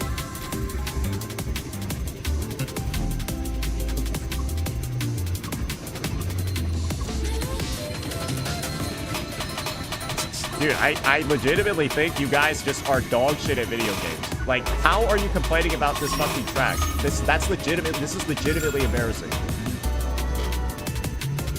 Like, you just round the corner like a fucking human being that took a geometry class and you win. What the fuck is wrong with you? Like, legitimately, it's not, this is an easy fucking track, bro. I'm even griefing too. Bro, I griefed that. And I'm still in first. Oh, okay, never mind. But do you see? I had to fucking actively I had to literally fucking grief, bro. I had to literally grief at the end. I missed a booster and I barely got second. It's not hard. It's literally not hard. So I lose because I missed one. So I would have won if I don't miss one. So it's just, you guys are just missing the boosters. And you're complaining about it. So you guys are just bad. What the what is the issue with that?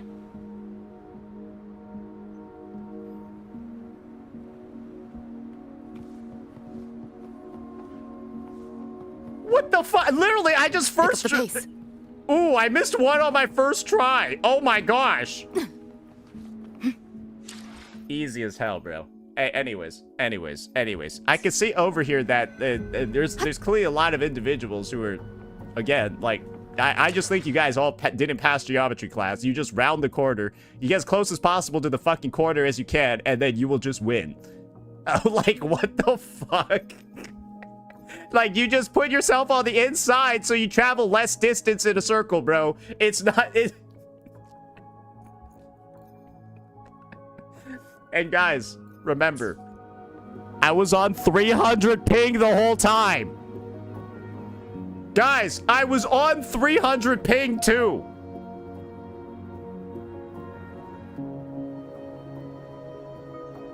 Y'all forgot I was on 300 ping. All right, I'm gonna go take a quick piss because I already know this one's coming up. Looks like the daily reset has happened, guys. So yeah, we got the TOA thing in just a minute.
All right, it's time. Are you guys excited? Are you guys excited? Have we already previewed some of the buffs? I'm in, and HP went up 1,000%. Holy shit, that's crazy, bro. Let's just hope Mia isn't back. Yeah, let's just hope Mia isn't back. Yeah. All right. Oh shit.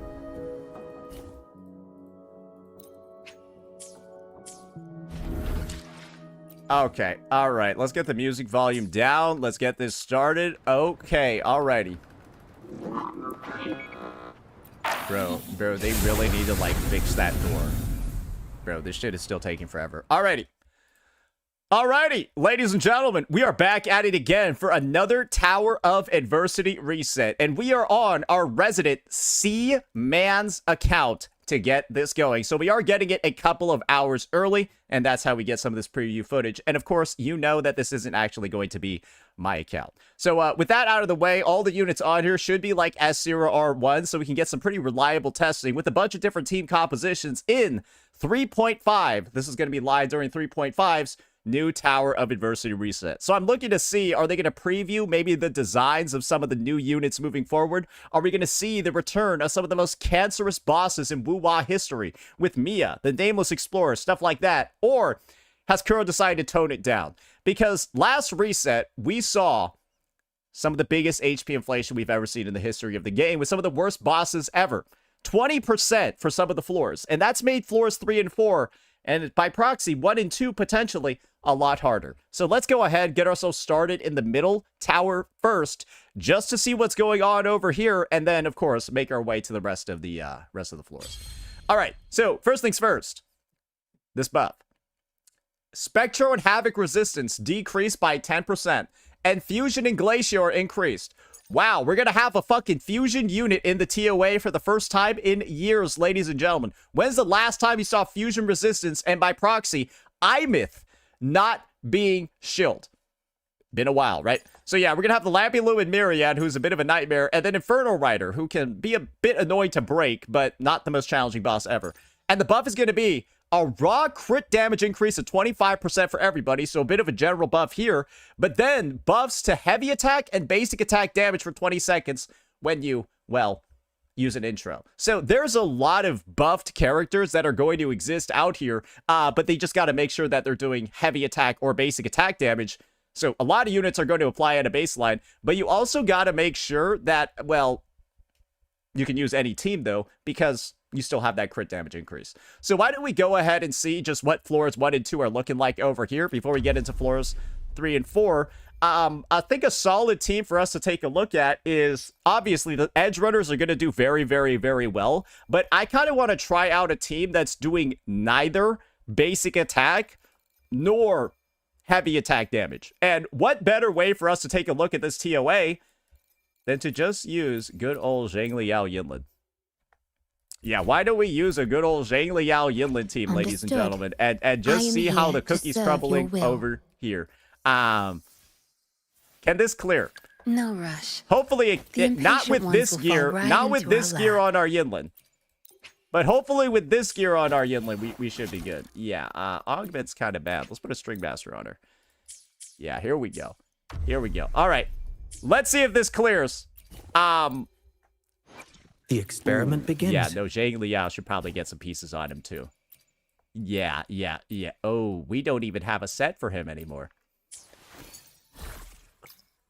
That's rough. Yeah, we don't even have like a set for him anymore. Fuck. Oh my god, he's just been getting pilfered. Bro, we just been stealing all... Bro, we just been taking his fucking shit. Oh, he has an attack 3 cost too? That one's not that bad. That was actually pretty good. Oh, God. Oh, Rebecca has all his shit. All right. Here we go. He's pretty juiced up now. I think he should be able to get the job done over here. Let's check this out. Let's check this out. Oh, boy.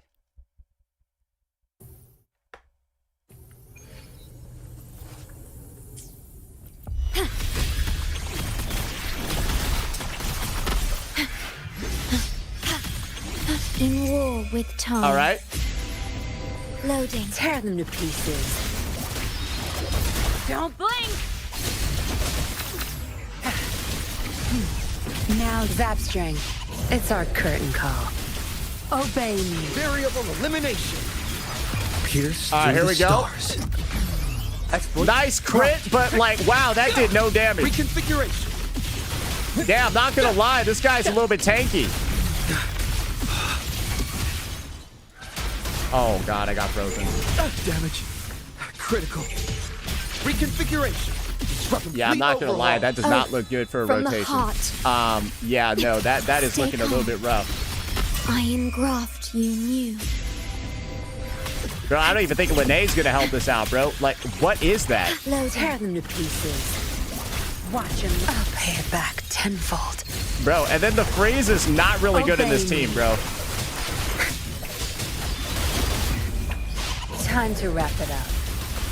Variable elimination. So, I guess it turns out, right, All shall reveal especially itself. when the last buff was like super general and was going ahead and like buffing attack by like 30%. Yeah, no, in like 2 rotations over here, bro. This guy is like actually not even... Bro, you might need 4 rotations in this team. Ordained. Yeah, you might need 4 rotations in this team. I'm gonna be honest. Yeah, I feel like that one's not happening. Does Saint put on his weapon? Hey, yeah, maybe his weapon's gone. The experiment begins. Nah, they both got their weapons. I'm sorry. I think this team is just cooked. I mean, we're getting a 25% crit damage buff, right? But I think what's kind of obvious over here is that old teams, unless they're benefiting from this, bro, I don't think that they're actually clearing. Yeah, I don't really think you're actually even clearing unless you're able to benefit in some way from the buff. And obviously, I think a character like Camellia is going to do a fine job against it. But like, bro, a character like Agency, I think she's going to struggle. Yeah, I feel like a character like Agency is really gonna... I mean, yeah, we could just go ahead and see what this one looks like over here. I mean, she's gonna get the spectro damage increase, so she's still getting buffed. And I guess on this... I mean, we can barely even fucking use Jeja, bro. Yeah, we can barely even use, like, Jeja here or something like that. So, yeah. I don't know. Let's just say this. Trying to make the older units work over here is going to be a bit of a disaster for you. But the good news is that a lot of the older units that you would think about using, like your Gian or your Camellias, I think they'll be just fine because they get all the passive damage increases. They're going to do pretty good. I don't think that's going to be a concern for you. But basically, like anybody else, maybe you can get it going with an Encore. Sure. But if you're like a Zhang Liao Yinlin, where you're not benefiting from any of like the heavy attack or the basic attack damage buffs, bro, I think you're in for a really, really, really rough fucking time. There's fusion resistance too. Oh, God. Oh, God. Okay, so Encore's probably not getting it done. This is the real struggle that I think is happening over here. You're 100% going to struggle with some fusion teams with this level of HP inflation. And I think the best way for us to take this, to kind of like check this out is let's just try a like Lupa, Mornier, Galbreda team. I like this team should be consistent, right? This team should be solid. This team should be like good and clear floors 1 and 2 easily every reset. Let's just see how they do against this boss right now. Yeah, I'm a little bit curious. I'm a little bit curious. Because again, right, we're dealing with some of the HP inflation. We're going to get some damage buffs over here because Galbreda does do a little bit of heavy attack damage, right? I do wonder, though, how does maybe like a... Okay, how does she not have full concerto? Bro, was she at, like, literally, like... Bro, sometimes this unit is goofy, bro. Processing complete. Initiating criticality protocol. Structural override initiated. With me to victory! Alright, here we go. Boom, boom, boom, boom. Okay, yeah. I mean, obviously, the damage is dog shit, but I don't think anyone is going into a Lupa rotation expecting, like, a crazy amount of damage. Oh, okay, alright. Well, we just missed that attack. You can't escape me.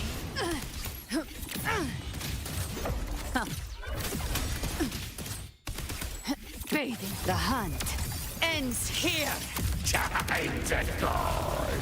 The Lampy Lumen Myriad is one of, like, the most annoying enemies in the game. Like, I kind of like... Ooh, that is... Obviously, it's more than the other teams. But that is still not looking amazing. Stars, hear my queries. Structural override initiated.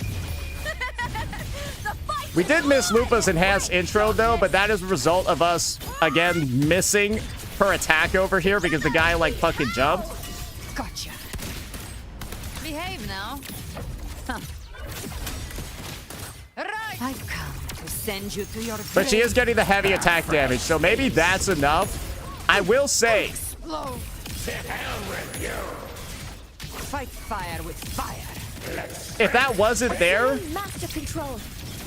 maybe this team needs to, like, go halfway through its 4th rotation. We'll have to see.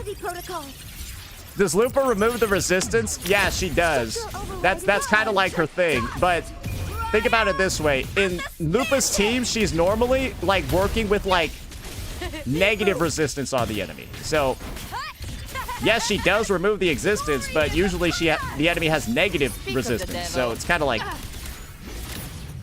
it's not really an example of, like, moving it. It's like she's getting less of her buffs. Yeah, she missed her enhanced intro. Okay, alright. I think I'm seeing what's going on over here. We did miss a couple of, like, bits of damage, but, like, wow.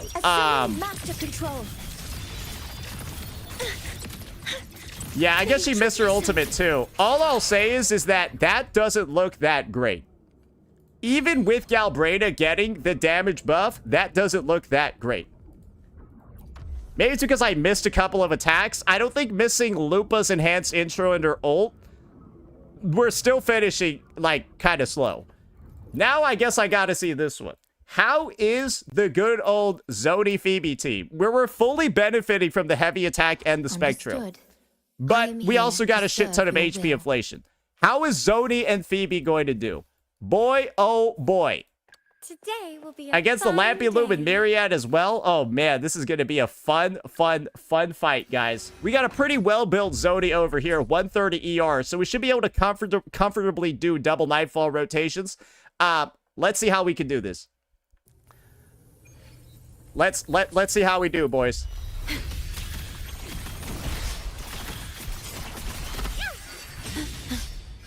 Structural modulation. Loading. Sentinel, protect me.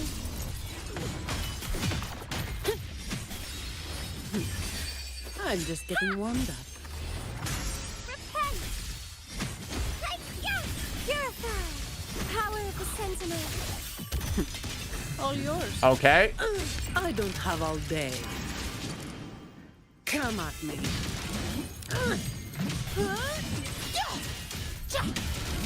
My shield can withstand more than that. Bro!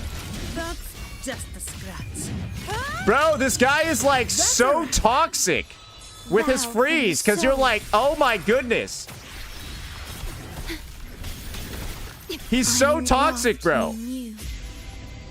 Loading. Judgment time. Sentinel, protect me.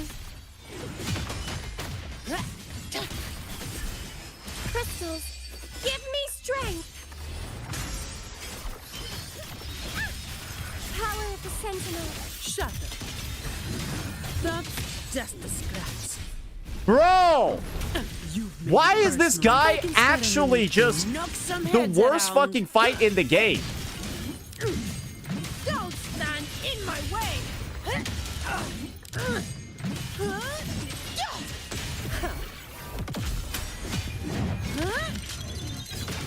Now I have a report to write. Ordained. Press F. This guy has some of the most like annoying tomb break invulnerability that will randomly just pop up during his attacks. All of his attacks kind of end up like looking the fucking same. Bluebird. All of his attacks end up looking the fucking same because he like jump up and he'll have like tomb break invulnerability for some of them. And so you might be like saving, right, an animation or two. Like he has tomb break invulnerability here, for example, right? Reduce to dust. Bro, how does this feel bad even with the buffs? Oath from the heart. Bro, this is like actually like a shield team too. Shielding others. Bro, I don't know what the did the HP levels go up in floors 1 and 2 significantly or like fucking what? Bro, I don't know what it is. That feels disgusting knowing what the buff is. That feels like disgusting knowing what the buff is. Right, this is actually a Zani, like this is her buff.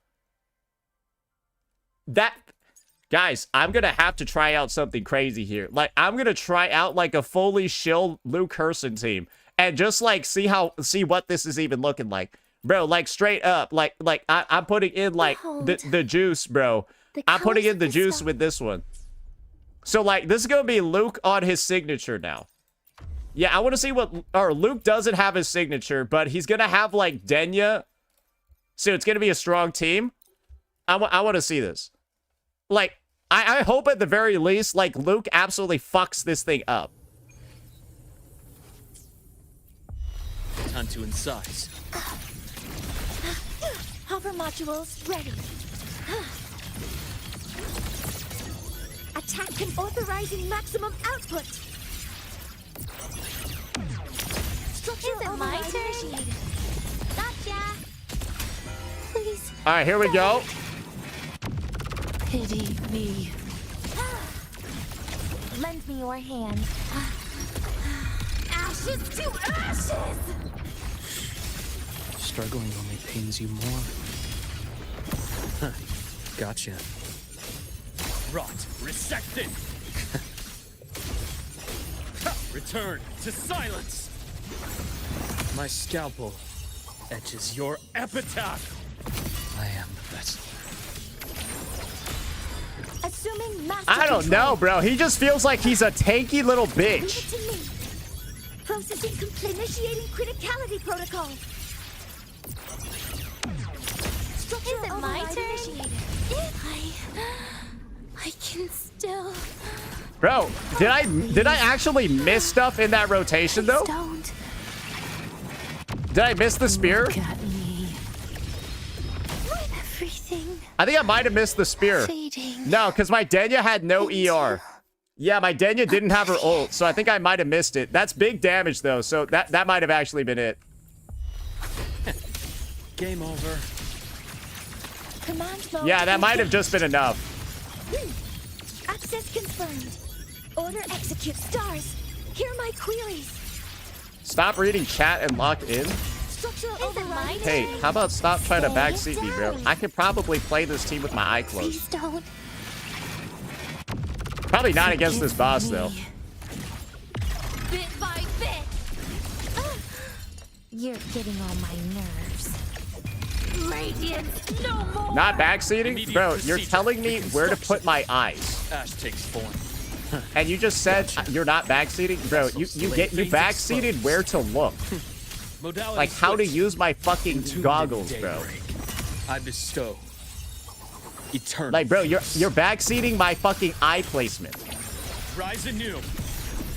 Assuming master control. How much of a loser do you have to be to do that? Hover modules ready. All units fire. Processing. Okay, so the damage is definitely, like, better after hitting that spear, but I'm just gonna be so for real with you, man. Please don't. Pity This feels me. crazy.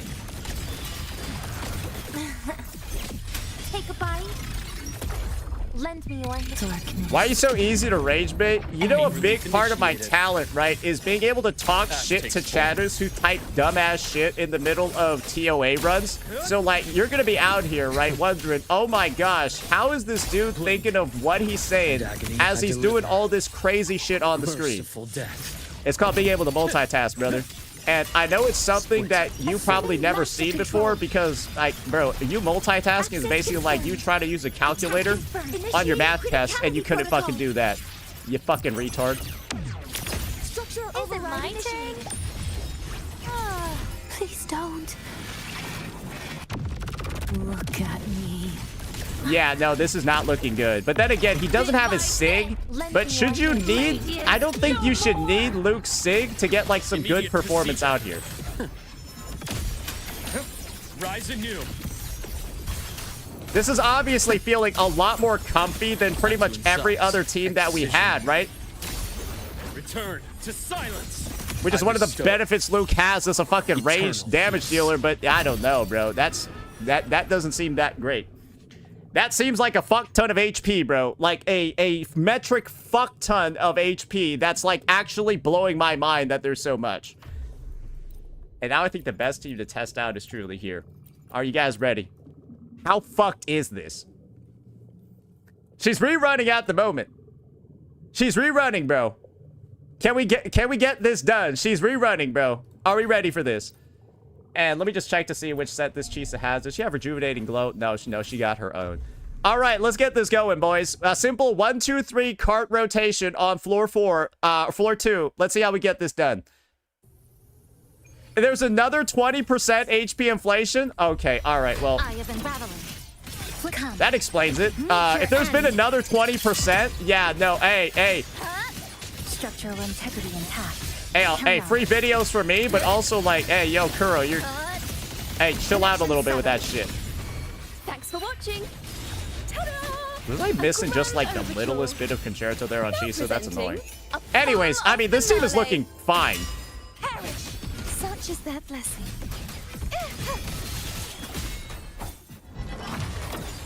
True form. Revealed at last. Tide, rise and crash. Till the denouement. Quietus, windstorm. Yeah, I mean, this looks fine. Sweep all away. She gets the basic attack damage. Yeah. Good. Down to the micro. Nothingness. Deconstructed. Dismantle flicker into form. Structural collapse. Break apart. Thanks for watching.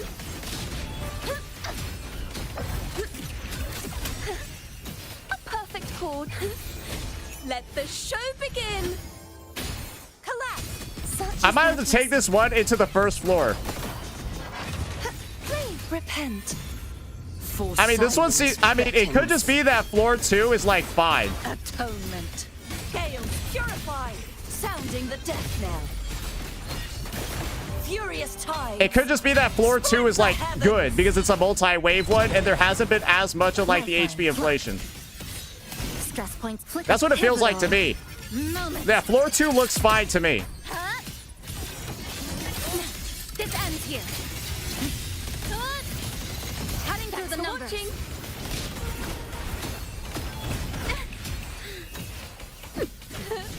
Listen, the trio of destiny. Crumble. Yeah.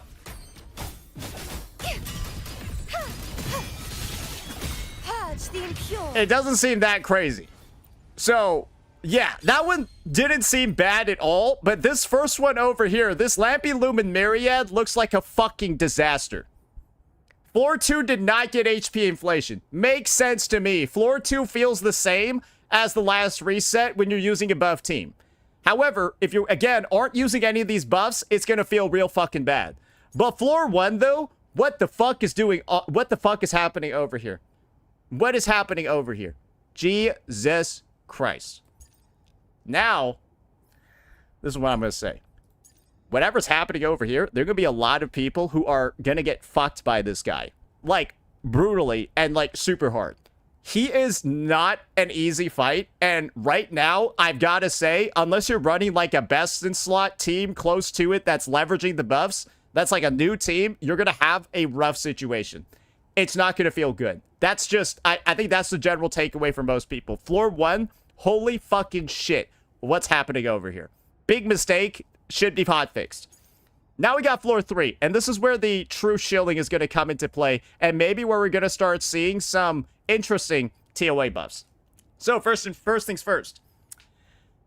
Damage increase after 60 seconds. Everyone knows about that. But the enemies are also going to get an all attribute resistance increase of 15%. And when they inflict hack shifting or negative statuses, it's removed. So essentially, this is shilling the Edge Runners units and negative statuses. Thankfully, there are a fair number of negative statuses in the game right now. You got Aero Erosion, which we just played, obviously, so you can use that. You've also got Glacio Chafe with Hyuki, and of course, Fusion Burst with Denya and Imyth. So you got basically 4 teams that you can play to remove this, but you've also got another dynamic over here, which is using, well, a Resonant Skill Damage Dealer and a Boo Ling. So essentially, this is going to be like the cheat code that a lot of players use to clear this type of content. It's simply by inputting this unit over here, who's able to trigger Electro Flare, but still have like the same buffing ability as a traditional sort of character, especially with her at S6, 50% Resonant Skill damage bonus. And so with this unit also applying a fair amount of, well, where the fuck is the Electro Flare here? With the negative status over here, you can remove that 50% all attribute resistance debuff, but then also just get regular levels of buffing, right? 15% all damage amp, and then this unit is naturally a holder of Rejuvenating Glow and the Fallacy of No Return. So that's looking pretty good as well. And this is another thing, guys. Another sort of like free-to-play cheat code is this. Everyone has Rebecca for free. And Rebecca's able to apply hack shifting with her intro skills as well as her enhanced heavy attack. And I think her liberation too. So yeah, you are able to apply hack shifting for literally free. For literally fucking free. And you could just go ahead, put her on a Moonlit Cloud set, to be honest. Yeah, just put her on a random fucking Moonlit Cloud set and then have her, okay, I know I said random set, but this is really fucking bad. Give me a second over here, my bad. I know I said right, this guy's got like 69 Moonlit Clouds pieces. Holy moly. All right, so let me go get this Rebecca ready to go first. Okay, surely there's like an old MLC set in here, right, that I can just use? Bro, we don't have any of our MLC sets. He's just got like 17 million of them on like a character. Okay, that's crazy, but I can work with it. That's crazy. Yeah, that's crazy for sure, but holy shit, you have the worst Moonlit Clouds pieces in Gacha history. They're actually all just They actually all just, like, not actual types. Okay, I guess we're going to be using Shadow of Shattered Dreams then. Yeah, there's not too much I can really do here. Yeah, no, I think my shit is just cooked. So, oh, fucking hell. Oh, wait a second. Lucy has the weapon. Right, Lucy has the weapon, so she wants this. Sorry, we're gonna have to take a moment over here. My shit is kind of cooked. Okay, we got to put Crown of Shattered Dream or Shadow of Shattered Dreams on her. Get some of that Void Thunder goodness going. Say goodbye, Zhang Liao. We're not trying to use him again. His shit is fucking unplayable. So we'll do a little bit of that. And over here, let me see. Were we on Lingering Tunes? No, we were probably on Real Splice Memories then. No, we weren't. What was the other fucking two-piece we were running? What the hell? What the hell were we putting on Rebecca?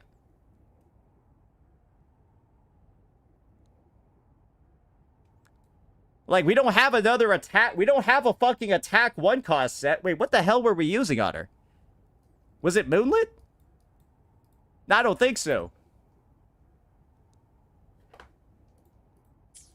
Does he have a loadout for Rebecca? Oh, he did. Oh, he was using fucking MLC? What in God's name? Okay, I guess that works. Whatever.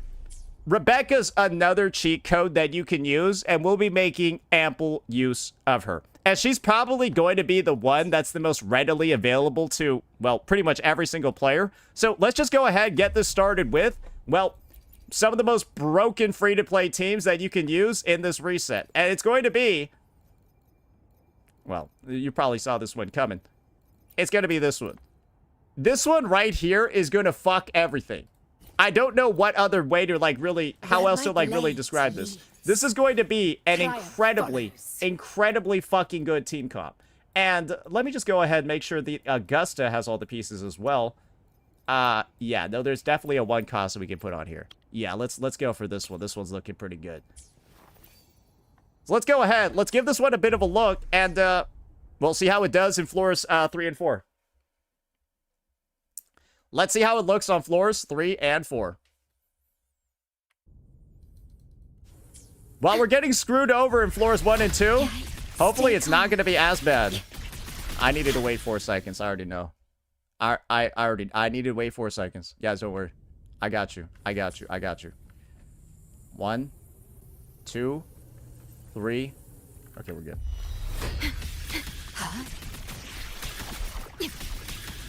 Bro, I just hope these reindeers, like, don't do anything cancerous. Loading. Flash and spank! What's this?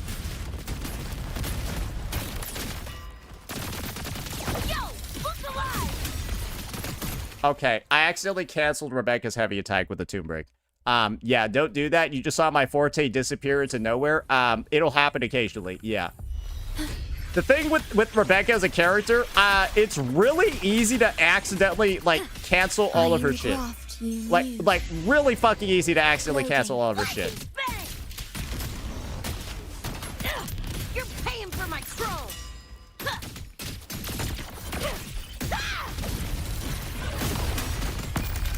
Alright, well. Did I do the 4 seconds or no? I didn't do the 4 seconds, did I? Yeah, no, she doesn't have her. Yeah, no, we're cooked. Wait, no, she had her Majesty, though. You guys were just griefing me. No, her Majesty was fucking there, though. So, like, I restarted for no reason. Oh, yeah, no, okay. Oh, you guys are in timeout now. Yeah, no, she had it. Astral modulation. Nah, she had it, bro. Perish. Loading. Flash and spank! Okay, I'm already getting like multiple diseases. Flash and spank! It's black o'clock! Just getting warmed up! Woo! By my side, in control.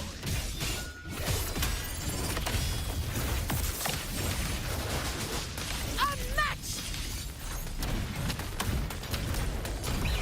Pathetic struggle! Did I have... I don't have Rebecca's fucking outro, bro. Oh my god. Does it matter, though? Yeah, okay. So I basically, via lag, or the enemies, like, died or something, I wasn't getting as much of her forte as I should have. This is one of those teams where it can be really annoying based off of, like, ping. Your forte can, like, actually just get fucked. Diminish in war with time.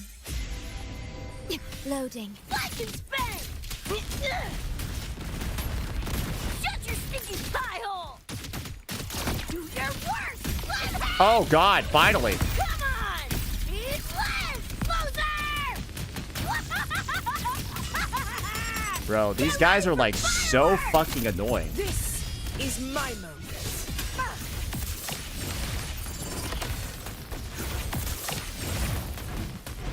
Invincible!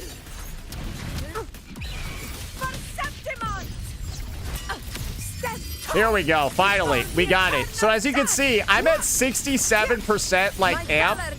It's gonna be a lot. And you kind of want that to be as close to 70 as possible. What is she aiming at? Ordained. Bro, what the fuck was that? Bro, what the? This thing should be dead.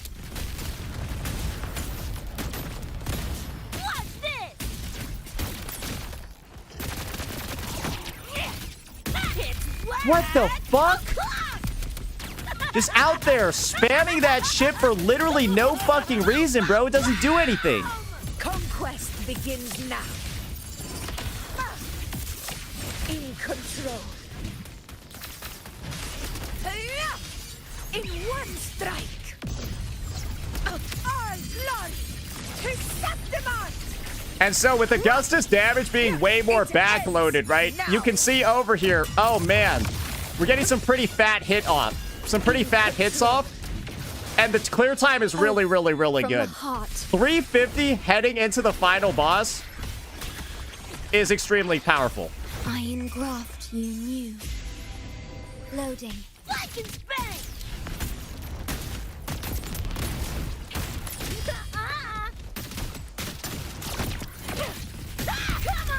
Nice parry on the Monkey there. And now here we go.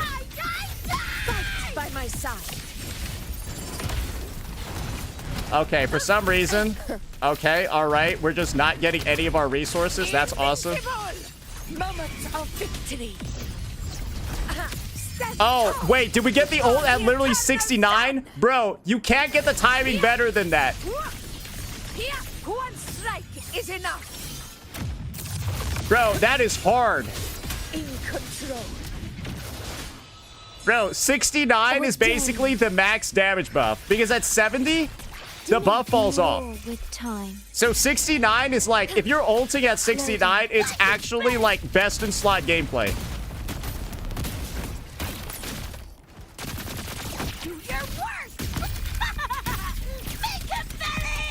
And he should be taking about one more rotation, and we should be like good here. Quest begins now. In control. Unmatched. Undying glory. So you're gonna see over here, I'm actually gonna wait a little bit, right? To get more of that damage amp. Winners win. And so now I can just fucking obliterate him right here. Never fails. In control. And that's going to be pretty much the most effortless, kind of like low budget TOA clear you could probably do in the present day. And that team's going to be really, really, really good for pretty much both floors. Because you are taking out, via the hack shifting, the all attribute resistance debuff. And that's really, really, really strong. Now, give me a second over here. I've got to refigure out how to play Bu Ling real fast because it's ready on this account. What's the rotation? Bro, I haven't played Bu Ling actually like ever. I think I played Bu Ling on one person's account one time and I haven't played her since. Yeah, so like I need to take a second to like actually like figure this shit out real fast. Give me a moment, bro. Bro, it's been actually... yeah, I think the last time I played it was on her release. Tao says go. Okay, I see why I wasn't playing her very often. She's kind of fucking annoying. All right, let's see this again. Let's see this again. Huh? Got to go? Gotta first hear the thunder. Am I already done?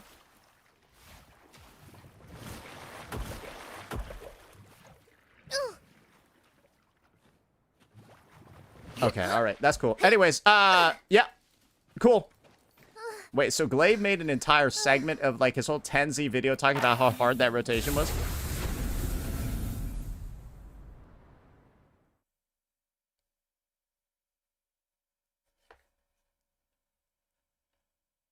It's just... Wait, why was that attack, like, already ready? Anyways, the team that I'm trying to play right now is going to be, and again, it's going to be Bu Ling, Jeja, and of course, Carlotta. That's going to be the team that we plan on playing, because that's a resonant skill damage team. And of course, you can decide to replace your Bu Ling with a, or replace your Carlotta with a, what's it called? A Jinsei, but the team's not going to be as good.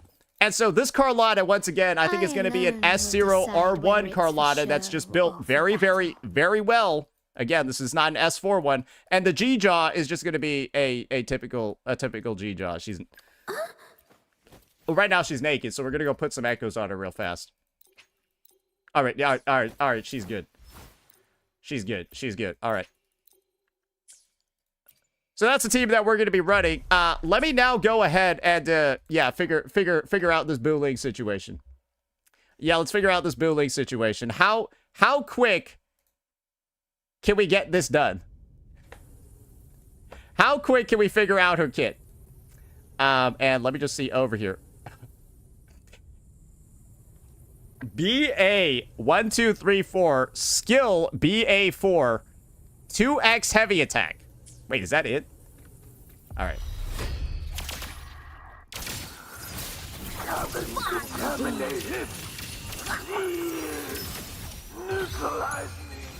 thunders have spoken. Demons perish. Was that it? Art unveiled. My compliments. Okay, cool. So that was it?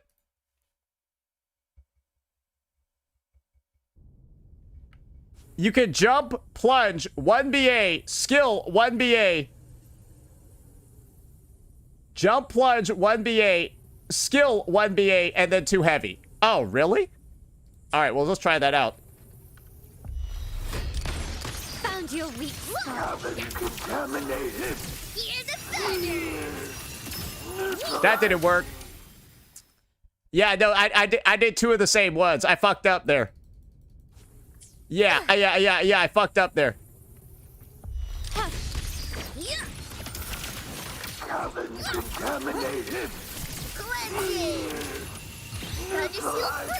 Oh, wait, do it with the Carlotta thing. That's pretty sick.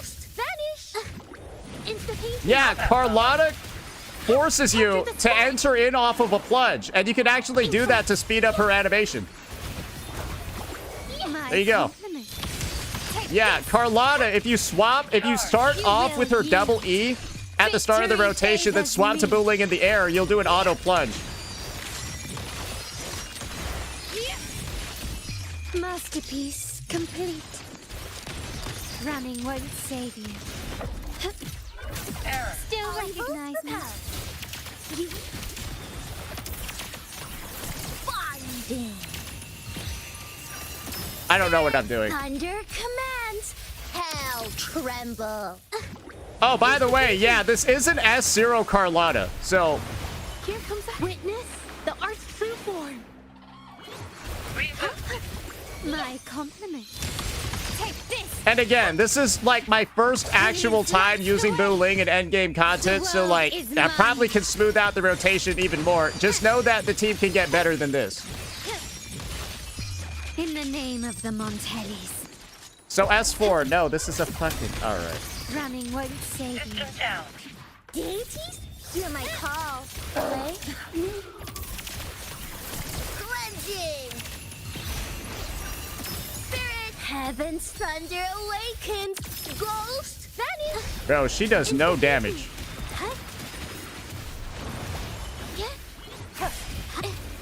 Art unveiled! My compliment.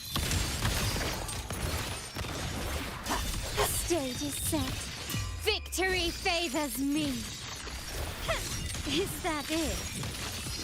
Bro, hit a crit. Come on. A new era awaits. Found your weak spot. Still recognize me. Mandate. Yeah. Hear the thunder. Your force, back spirit, thunder commands. Hell tremble. That attack looked powerful, though. I will say that. Here comes a helper. Witness the art's true form. My compliment. Ramming won't save you. You will yield. The world is mine. Bro, the shots are looking insane, though. 138k, and then final shot over here, 500. Holy moly. Still recognize me? Hear my call. Wait. Cleansing. Plating. Killa, I got this. Okay, I kind of messed up there, but you get what's going on. Perish. Into painting. Honestly, I'm so tired. Capture the spark. there's probably something I'm doing wrong here. My compliment. But Take this. I thought the team was going to do a decent bit better. Victory favors me. But maybe my booling rotation's like dog shit. And I missed way too many crits. But anyways, yeah, I mean, I assume if you don't use her, the clear's way worse. And guys, you can also think about it this way. What are other teams looking like here? That's the real comparison we need to make. Because we just saw how good the Augusta team was on the past reset. What does it look like now when we decide to use the Augusta team here? I'm kind of curious, aren't you? I'm kind of curious how they're going to do here. Because they did good on floor 3, but floor 3 is typically the easier one of the two. And floor 4 is kind of hard. Most people would say that. Floor 4 is typically a little bit harder. Loading. Black and spin. Combat mode. Charge. Okay, well, that's not good. Rebecca has a really tough time against this guy. Yeah, she kind of does this thing where she doesn't hit anything. Oh, my shorekeepers decided to do that too. Astral modulation. Bro, this guy needs to, like, stop this retarded autistic shit he does where he's just floating around not hittable by, like, some characters. It's like some units just, like, literally laugh at him while he's doing, like, all that shit. Like, some units are literally, like, fucking laughing at him. They don't care. Others, bro? It's like they're not playable. In control. Unmatched. Oh, we're doing some big fucking damage against this guy, bro. In control. All blood. Perceptimon. Oh, yeah. No, this team is fucking him up. Never fails. In control. Error. Oath from the heart. Damn, he got fucking destroyed. In war with time. Loading. Black and spin.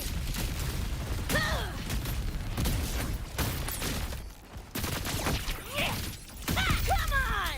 It's less! Closer! But remember this, guys. In the last reset, it was actually the second block, the second boss that felt like it had a lot of HP. Oh, great. Oh, don't you love when he's doing this? Bro, what the fuck is that shit? Bro, Bro, it's just like, all right, I guess I'm not doing damage to him. Nah, I'm sorry, bro. What am I supposed to do there? Now.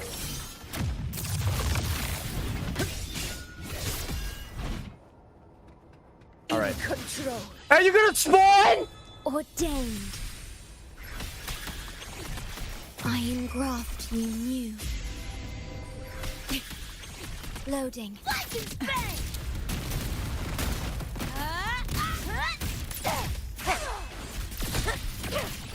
It's whack! O'clock! Bro, gonna spawn? Get warmed up! There goodbye! Fight by my side. In control. Invincible! Bro, what the fuck? Sing How am I losing all of my fucking outro skills, bro? Dude, the most annoying shit is that this Augusta character, she can't build up her fucking meter if she can't hit the enemies. And she has like this big ass issue where like if the enemy is like hit by like half the attack, she only generates like half the fucking like forte. So it's sort of just like if you end up like missing her attack part way, even though like you legitimately fucking landed everything. Oh god. And then build fucking ping in there too. Bro, it's actually just fucking miserable. Yeah, Augusta is low-key one of the most annoyingly clunky fucking units in the game. That's why I barely ever play her, unless we're trying to do like some free-to-play centered stuff. Like, she actually pisses me off. Moment of victory. In control. Like, she actually just pisses me off. Eternal sun. Here. One strike is enough. That's why she's free-to-play? Makes sense. But wow, that is doing a lot of damage in one rotation. Like, can we just talk about that for a second? Holy shit. She does, that's a lot of damage in one rotation.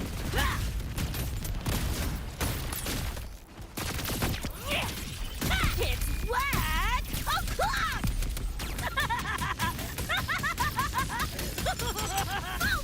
Fight by my side. Reboot. In control. Like, do you see how I'm just missing part of her forte here? I don't even know why I'm missing part of it over here. Like, why did I not have her jump and stuff ready to go there? Like, the guy wasn't even moving any of that shit. It's just, like, it's just extremely frustrating when that shit occurs. Bro, and then her tracking is just actually shit that makes me want to uninstall sometimes. I don't know what it is. Bro, she might have the worst tracking in the game. Loading. Like, honestly, like, I have no idea how one unit can miss so many attacks. Come on! It's left! Closer! It might be ping. I don't fucking care. It's shit to me. This is my moment. Bro, what the fuck? Invincible! Wind's breath. When I do the uppercut, I know my shit is cooked, bro. In control. All glory to Septimon! Alright, come on. Come on, let's see what the damage is looking like here. In control. Vow from the soul. Astral modulation. Can we clear? That's the big question. Loading.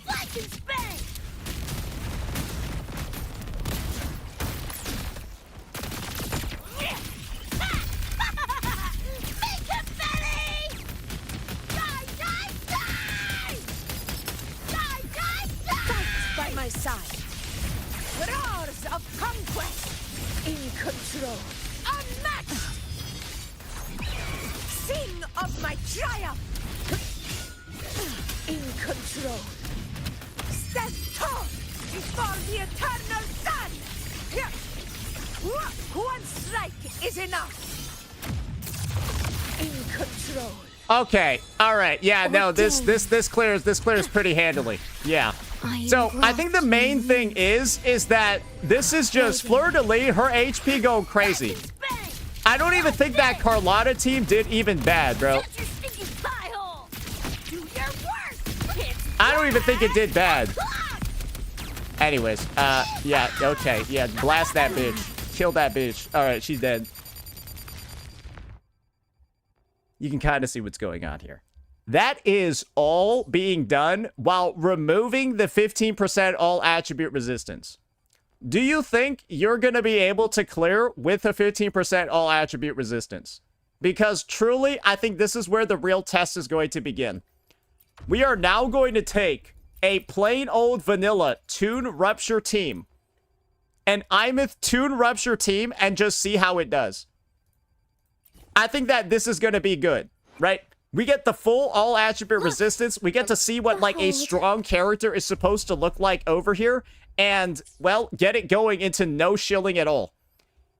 Imeth should be able to brute force this, right? But I'm wondering how uncomfortable and how bad does it look while you're brute forcing it? Because we will have no negative statuses, no hack shifting, none of that. Energy Let's see it. consumption And of course, right, it's a good Imeth build. Power modules ready. Processing and authorizing maximum output. No Imeth shilling at all, yeah. Structural override initiated. Don't blink. You'll miss the best part. Shake it up. Combat Zip. mode. Marked. One more. Hey, where's the fire? Whirling up. Feather drones assemble. Blade cleaves the night. Herald, purged in light. Heroes on. Lights up. Line lights checked. Yeah, I'm not gonna lie. Imeth is not feeling very good against this guy. Come on. Yeah, no, we literally, guys, yeah, she doesn't feel good into the Nameless Explorer. You guys on crack cocaine? She can't fucking hit him. Yeah, like, wait, are we on crack cocaine? She can't hit him. All targets in sight. Access confirmed. You could have just dodged that. Stars. You don't seem to see that the issue is that I can't build her forte. Structural override initiated.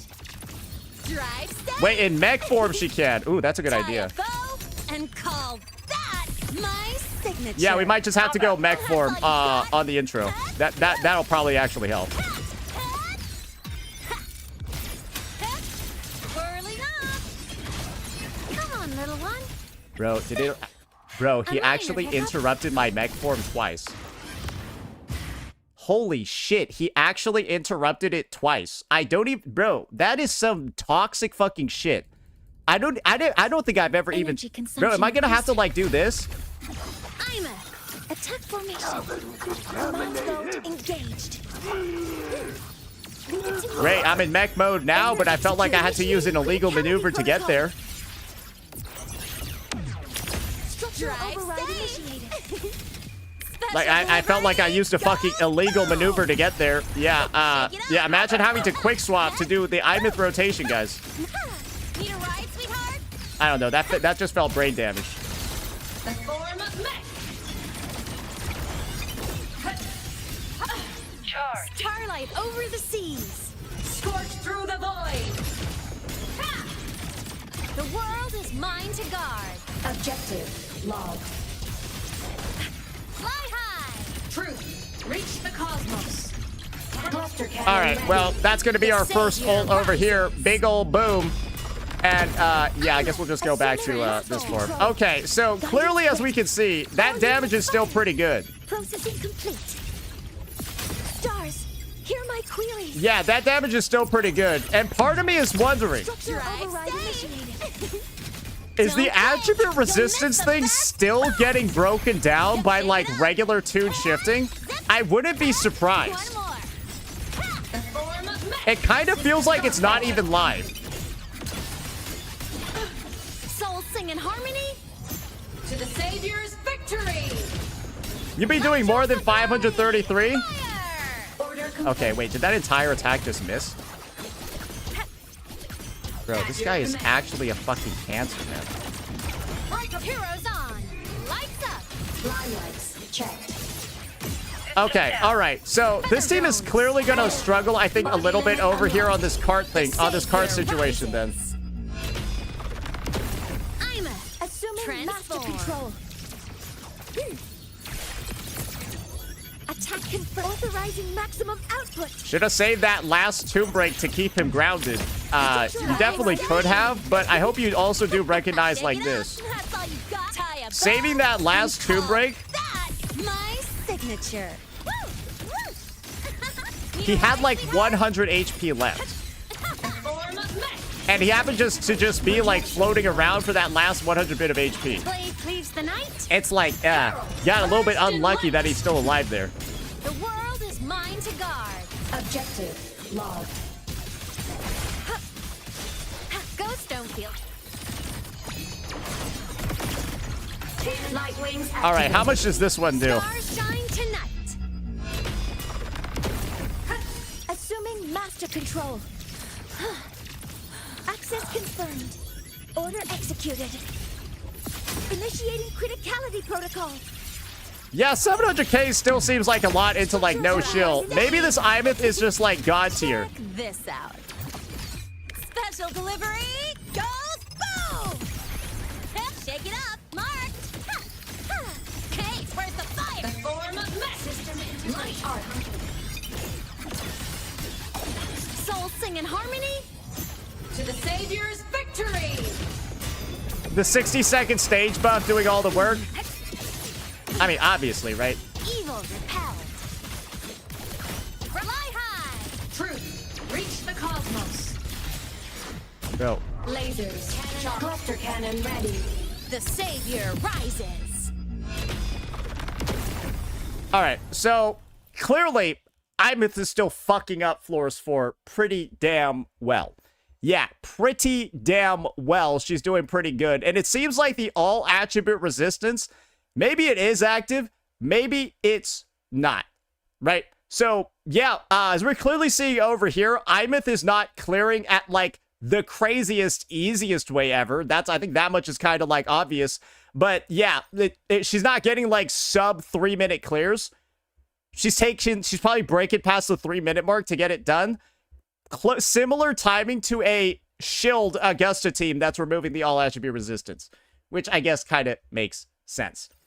Now, though, we've got to have a bit of a discussion over here, and that's regarding the HP inflation that's actually occurred. I've got some raw numbers, at least like an initial sort of take on what's happened for all of the different, well, bosses over here. So this guy's HP gone up 20% compared to the prior reset. In the last reset, we got a 20% HP increase. So this is like up 40%, maybe even more than that in 2 fucking cycles. This one didn't change at all. None of the HP values changed. That's why this one feels like easy. Easy as hell in comparison to this one. But yeah, this one's a major issue. Makes sense why so many people are struggling. This one, it's a fucking joke for pretty much everybody that's tried it, especially after floor 1. And now in Hazard 3, and apparently there's been even more HP inflation too, these guys went up 12.1%, the reindeers, Hurriclaw up 14%, Chronoclaw up 20%, and then this guy up 14.2%. Those are the initial projections. So floor 3 in general just got a massive HP inflation buff, and then floor 4, 14% on this guy, and then 14% over here. So it's actually been on both sides. Essentially, I feel like this is a situation that a lot of people are in right now. Naturally, if you've been pulling the latest units, or you have the Cyberpunk units, or you have Rebecca, it's a complete, it's a bit of a joke, right? Rebecca's able to essentially allow you, as a player, to undo a lot of these, like, buffs and gain access to pretty reliable clears. Maybe the HP inflation is being done under the mindset that people will have a Rebecca that they can use to increase damage by 50%, right? And also remove the 15% attribute resistance debuff. So everyone literally has Rebecca, and so they're shilling her, but you've had plenty of time to build her, and you also have Booling as a secondary option to get rid of this stuff. However, this is also like a constant sort of like debuff that it feels like we've had a lot, where putting in this one unit seems to make it disappear, but that's been happening kind of frequently, right? And while Rebecca is a strong enough general unit that you can reliably use her, even with non-heavy attack damage dealers, because she's got a decent amount and a fair number of buffs built into her kit, like this 20% attack and stuff like that, I think you're good, right? I don't think you should necessarily be struggling too hard, but wow, it's a little bit distressing to see all of these HP numbers going up so goddamn dramatically. Yeah, Boo Ling and Rebecca help, but is it inherently good design to have those characters' value so high? Maybe Rebecca because she's free and you just want people to play her. I don't see an issue with it being attached to the free Rebecca, who can just use the free, who can just use like the fucking free, what's it called, Static Mist. Boo Ling is a little bit more pay to winning because you really got to pull a lot on the gacha to get her. But when everyone could do Rebecca plus Static Mist and then use them to just support a bunch of characters, I think you should be doing just fine. And I think the best way for us to just really talk about what I'm talking about over here is that, like, bro, this Rebecca unit, you could use her with a bunch of different people, right? Fuck it. This is probably going to give people a disease. You can run her with Galbreda. You can run her with, probably not in this reset. You can run her with like a fucking, what's it called? God forbid you could try it, but you could try it with Hiyuki. You could try it with like Zodi and stuff like that. There are a bunch of different teams that you can run with Rebecca to get this stuff going. And it's not really that big of a deal. It's not really that bad. It's actually pretty consistent levels of performance. So yeah, definitely do make use of this Rebecca unit. Especially if you have like an Augusta. And if you have an Augusta, you're set. This is gonna be better than using a Yuno, which is wild. You should be good to go. Now let's talk a little bit about the side towers. This guy got his HP inflated. Apparently, he's close to around 5 million at this point. So, or not 5 million, 3.3 million. So I just want to do a quick little vibe check over here. How does like a regular as Hiyuki team feel against this guy? And like, if it's noticeable, then we might have something to talk about over here. But yeah, we're just gonna be using a regular ass Hiyuki team, and fuck it. Let's just see how we do. Nothingness. Deconstructed. Hut. Hut. Structural integrity intact. Carry on. Connection severed. Perfect lighting. Memories take scattered memories. Take shape. All right, let's go. Come on, hit your attacks, bitch. I inscribe every instinct. Heed the sun. You should have run. Let there be snow.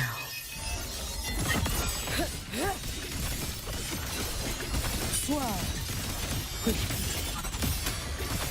Brittle snow, fading blue. For all wishes spoken, this vessel I offer. I mean, that considering that my Lucilla's on no weapon right now. Come. Meet your end. Oh, you missed the heavy? Oh, bro. Okay, all right. So, let me just... Obviously, there were a lot of errors on my end with that gameplay, but the guy was dying so fast I didn't even realize it. This is essentially what we were going in with on that. Lucilla had a level 1 augment on, sorry, level 17 one. I didn't do half of Hiyuki's kit. It's all S0 R1 characters, so it's probably fine. I know the HP went up by 20%, but maybe it wasn't that high in the first place. Because, yeah, I was, accidentally killing him. So, doesn't seem that crazy to me. Maybe somebody's gonna struggle on that. I mean, yeah, no, apparently that one's HP went up by 20%, which makes me wonder what it was before. So, yeah, it is what it is. Now we got this one over here. Apparently these guys' HP, they didn't go up at all. Yeah, the 3rd and the 4th floor, apparently absolutely nothing changed over here, but they've got, I guess, the Miliner, the mommy unit. She's going to be available there. This will be my take on the whole reset. Whatever they did with the Lampy Lumen Myriad, this one is not good. This is probably the hardest fight in the TOA at the moment. Floor 3 and 4, they're annoying. Nameless Explorers is definitely annoying, but you have tools that you can use to get past it without much of an issue, right? Your Boo Ling plus your free Rebecca. Floors 3 and 4 can't really be that much of a problem, despite the fact that the HP is going up quite a bit. That's more so the big issue. But removing the... actually clearing it, not that bad. This one over here is really rough because you... essentially, it feels like you need a team that does heavy attack damage or basic attack damage. But even the shield teams feel like shit. You know what? This is what I want to see. What does, like, a regular-ass, goofy little Cardathea team do against this guy? I kind of want to see this right now because floor 2, we saw it. It felt good. What is a, like, because Cart's on banner right now. With her 40% basic attack damage buff, what does she feel like against the Lampy Lumen? I've got to see here. Eye is unraveling. Flick a pivotal moment. To pieces. Structural integrity intact. Carry on. Thanks for watching. Ta-da! A grand overture. Now presenting a poem of finale. Crumble.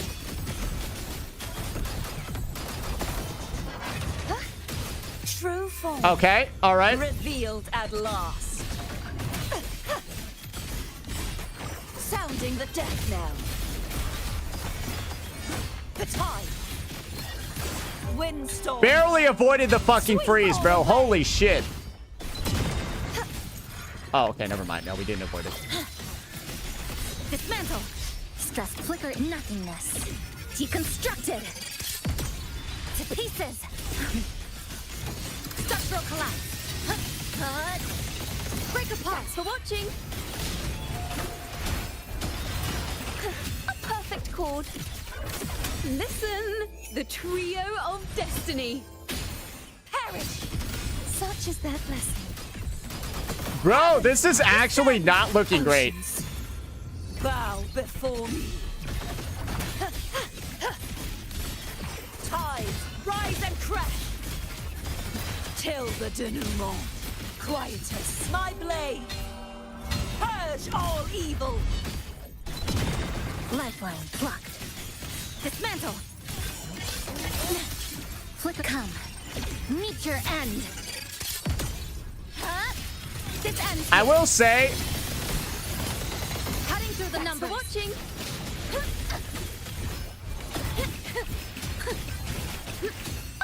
I feel like I did a pretty good job overall, though, of working through this guy's Let bullshit. The show begin. Ain't this basically the same as the others? I'm gonna be honest. I feel like I did, like, an exceptional job in this clear of, like, working through this guy's bullshit animations. For silence. Like, it almost like we were, like, uninterrupted. Sounding the death knell. Okay, like, I could have done a bit of a better job there, right? Windstorm. But yeah, bro, that's not very good. Every team seems to be clearing with, like, bro, it seems to be clearing with, like, 15, 20 seconds left. Like, these guys, and this is why I'm telling you these clears are bad.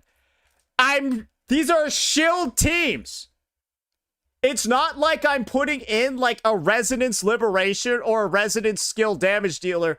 Cart is a basic attack damage dealer. Luke is a basic attack damage dealer. Zani was a basic attack damage dealer.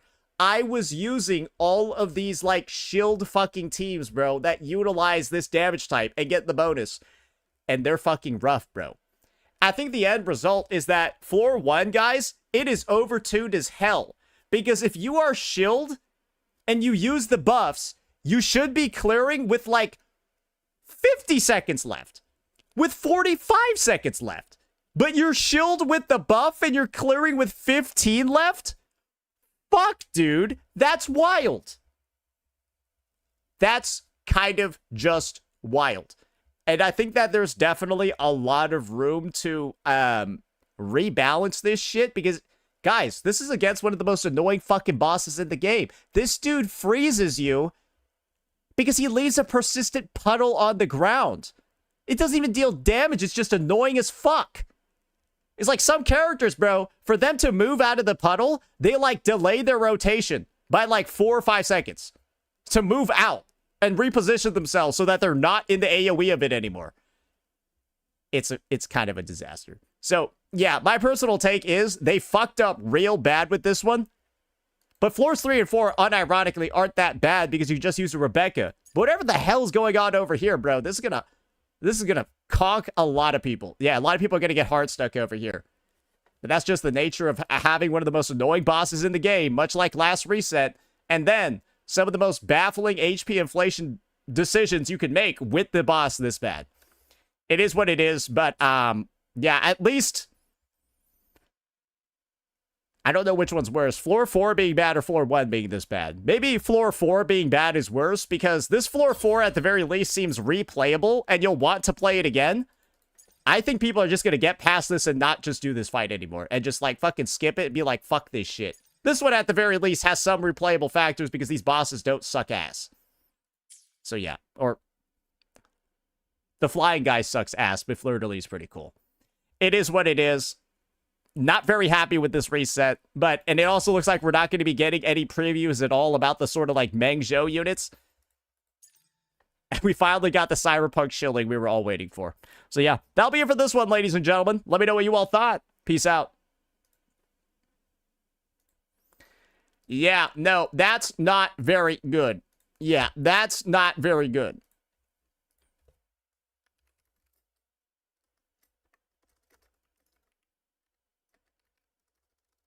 All right. All right. I guess that's it for this one today, guys. Kind of like a relatively mid TOA reset. Relatively mid TOA reset. Nothing too crazy. Why is floor 1 harder than floor 4?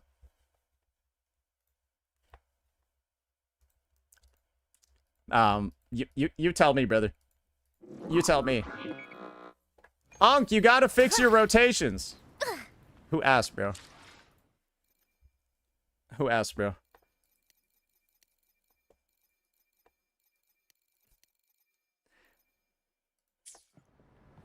Another Kuro call-out vid soon. Yeah, we'll probably record one tomorrow about this bullshit. But yeah, we've got too many videos in the queue right now. Probably not going to be doing a TOA video today just yet, knowing that. So, yeah, let me go ahead. Let me go see who I want to raid right now, because we got to bring this one to a close, boys. Yeah, we got to bring this one to a close. Oh, we got Razor out there? Actually, I don't think I've raided Sheribu in a while, so I think we'll throw Sherry a raid. Yeah. Bye-bye. Bye-bye. Bye-bye. Bye-bye. Bye-bye. Leave already.